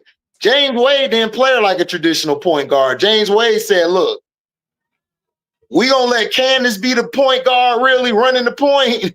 You just gonna come down and shoot or spot up and shoot. That's all you can do with her. She don't know how to run an offense. That's not her game. No, they don't pay enough. And and Do I plus think? she Do got I more think? job Hold on. security Do I at SC. think? Well, could and would are two different things. Do I think she could? Absolutely, she could. Yeah. Dawn Staley can coach at any level of basketball. She can coach in the NBA. They didn't call it. The W didn't call it too. Will she coach? No. I don't think that she'll make that move, but could she? Hell yeah. ST13, that's why I love you, ST13. Teaspoon used Camilla as an anchor on defense, blocking shots. Marsh told her to guard the 1 and the 2 and the 3, and she was utterly confused. Right, because what he's doing is running a switch type of defense. You can't run that with Camilla on the floor. She's a big. That's why they switched to that stupid ass zone that they still was getting destroyed in, because Miller can't do that. When you have a stretch 5 or a stretch 4, Miller has to still play the post because that's what she is. You have Angel switching with them because she's a wing that plays the 4 and the 5. That's what you do. His dumb ass is trying to say, Miller, switch too. Miller can't do that. That's not Miller's game. She's a rim protector. That's like trying to tell Rudy Gobert, yo, I need you to guard Shea. He gonna get cooked. Tiffy, He gonna come on. get cooked. Tyler don't want to run a pick and roll. I'm not sure how he still has a clipboard. That's like buying a Ferrari and saying I don't want to go fast. Fuck what? Man, look. You don't want to. I don't want to run. I don't want to run a pick and roll. Dog, Tyler Marsh. Listen, I'm gonna be real with y'all. Tyler Marsh is a dumbass coach, bro. I'm sorry. Look, Kia Nurse. I don't know. As a coach, I'm like, Kia, your 3 ball's not working. We're gonna run an action for you to shoot the mid range. Do you know Kia Nurse was making her mid range shots, and they continued to run her to the wing into the top of the 3? Yeah, Let her do it. Let her do it. She move her inside to get a rhythm. You move your players inside closer to the basket to get a rhythm. It's like Paul George. My boy Showtime said this best. Paul George is a guy where if he can get to the free throw line or get a couple layups or a mid-range off, Paul George cannot get his 3 ball off because that's the type of player he is.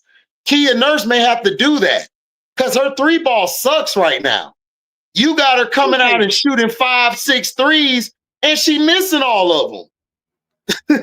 So And we answered this question before. Damn, did Tyler Marsh learn anything as an assistant coach? Yes, he did.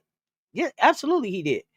But what he the rings are for the assistant work that he did on those championship teams. But yes, just because he got some rings for some assistant coach stuff that he did, don't mean that he was prepared to be a head coach. not at all. And my point about Tyler Marsh was, I'm not even saying that he wasn't prepared to be a head coach. He was not prepared to be the head coach in an organization that's a mess like Chicago. Right. He was not prepared. He doesn't have enough basketball cachet about himself to be able to walk into this organization where Right. the front office is messed up, the coaching position is messed up, and then the bench is a mess, and the rest of the personnel is a mess. There's no real system. They don't have facilities. They're trying to still bring back the fans. Like, this was too much for a first-time head coach to walk into and try to figure out. That's why he's walking in there looking like he's doing a goddamn Carlton dance. That's why. Because the shit is too overwhelming for dude.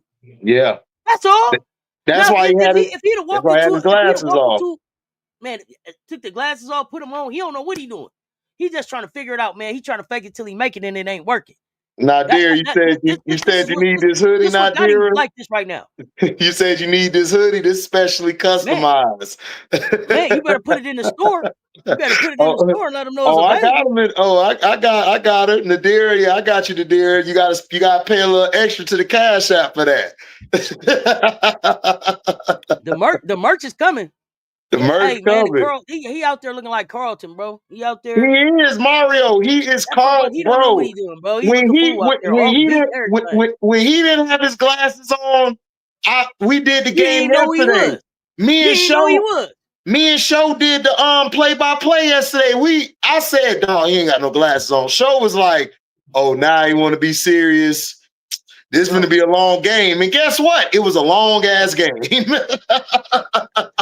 Hey. He don't know what he's doing. He don't. Got Camilla running around the court finding people to guard like a chicken with her head cut off. It's ridiculous. Bruh, don't nobody know what's going on. When Angel's confused, I know we in trouble. I know we're in trouble. Question. With all of the trouble that they got, do the Sky make the playoffs this year? You know what? I'm settling. I don't think they make it. I don't even know if they win 10 games. I don't know if they win 10 games. Not as currently constructed. Not currently constructed. I think what did I give them? Between 9 and 14, 9 and 13? I forgot what I said last night. Man, they might be last. Look, I don't even think they could be. I don't know if they could be Connecticut. I don't think they could beat Connecticut. I don't think they could beat Dallas.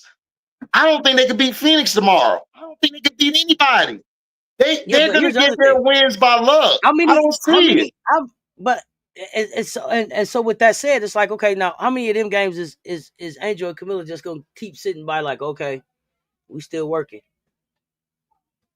Okay, we on our way. Bruh. Before they off the train. You want me to be honest? You want me to be honest? I think they off the train now. I just think they're just saving face. I think they're off the train. I really believe Miller do not like this coach and this system. Angel doesn't like the way everything's being ran because Miller's not getting the ball, because Angel wants Miller to get going so then everybody else can get going. Ariel Atkins was a waste of a trade because you're only giving her 6 shots a goddamn game. Mm-hmm. But when she gets the ball, she actually scoring and is our best shooter, best mid-range player. But you only give her 6 attempts. You only give her 6 attempts, but then you're going to run this damn system with Bantam, with Becca, with Kia, and Vandersloot. Those are who they're running the system around. Vandersloot and the wings. And they all suck. Yeah. And I see y'all saying if y'all fire Marsh, but y'all know if y'all fire Marsh, it's not Rena that's gonna take control. We're gonna get Tanisha gonna be there. And it's gonna be worse. Right? I don't know I really believe this guy don't know what he's doing as far as a GM. He don't know what he's doing. Tyler has to understand. My system doesn't work for this type of team. I got to change it. When you gonna change it, Tyler? I would have changed it after the first game. After I got my ass whooped, I'm changing it. Tyler, that dude that be on Madden, they got his 4, 5, 6 favorite plays that he go to, and then when he play against somebody that really play Madden, he ain't got nothing. He ain't got it. That's him. He can't make no adjustment. He can't make no adjustment. He can't press coverage. He can't back off. That motherfucker got 5 plays that he run real good on offense and defense. 5 of them. Soon as you like put a real Madden player down, oh, that's reading you, moving they players around. Shit, done, data. He done with. Tyler don't want to play no more. No, he sucked. Look, Auntie, you don't watch the game. You don't play the game since yay high. You know, any coach, anybody you watched or play with, you're changing after you got your ass kicked. You changing a lot of things up because you know that shit ain't work. You throw that shit out. You don't even watch the film. It's like, it's over with. We finna go with this new thing. You come back with the same bullshit game plan. And the only reason y'all only lost by that much by New York is because New York missed some threes. They missed some threes. I don't understand what this dude want to do. It's bad. Why do y'all think Tanisha? Why you say Tanisha wouldn't take it? You say Tanisha's scary. Man, Tanisha would take that job. She would take that job in this league again. Yeah, she do. She do.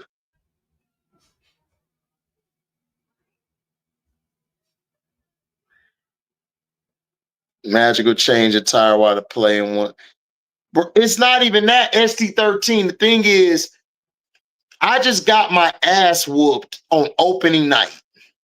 I'm not coming with the same bullshit. We shaking some things up. This dude didn't switch nothing. Listen, he got Sloot averaging 35 minutes a game. Sloot ain't finna make it to the 10th game this year. She gonna be out. She 36. You playing her like she 26.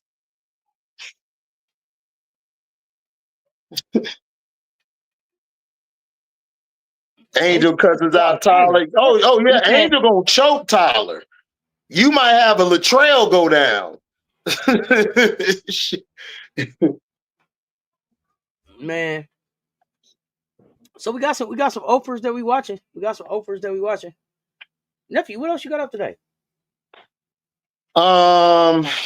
We were gonna have a show this week, guys, but we're gonna have a show next week for Stars Hoop Central.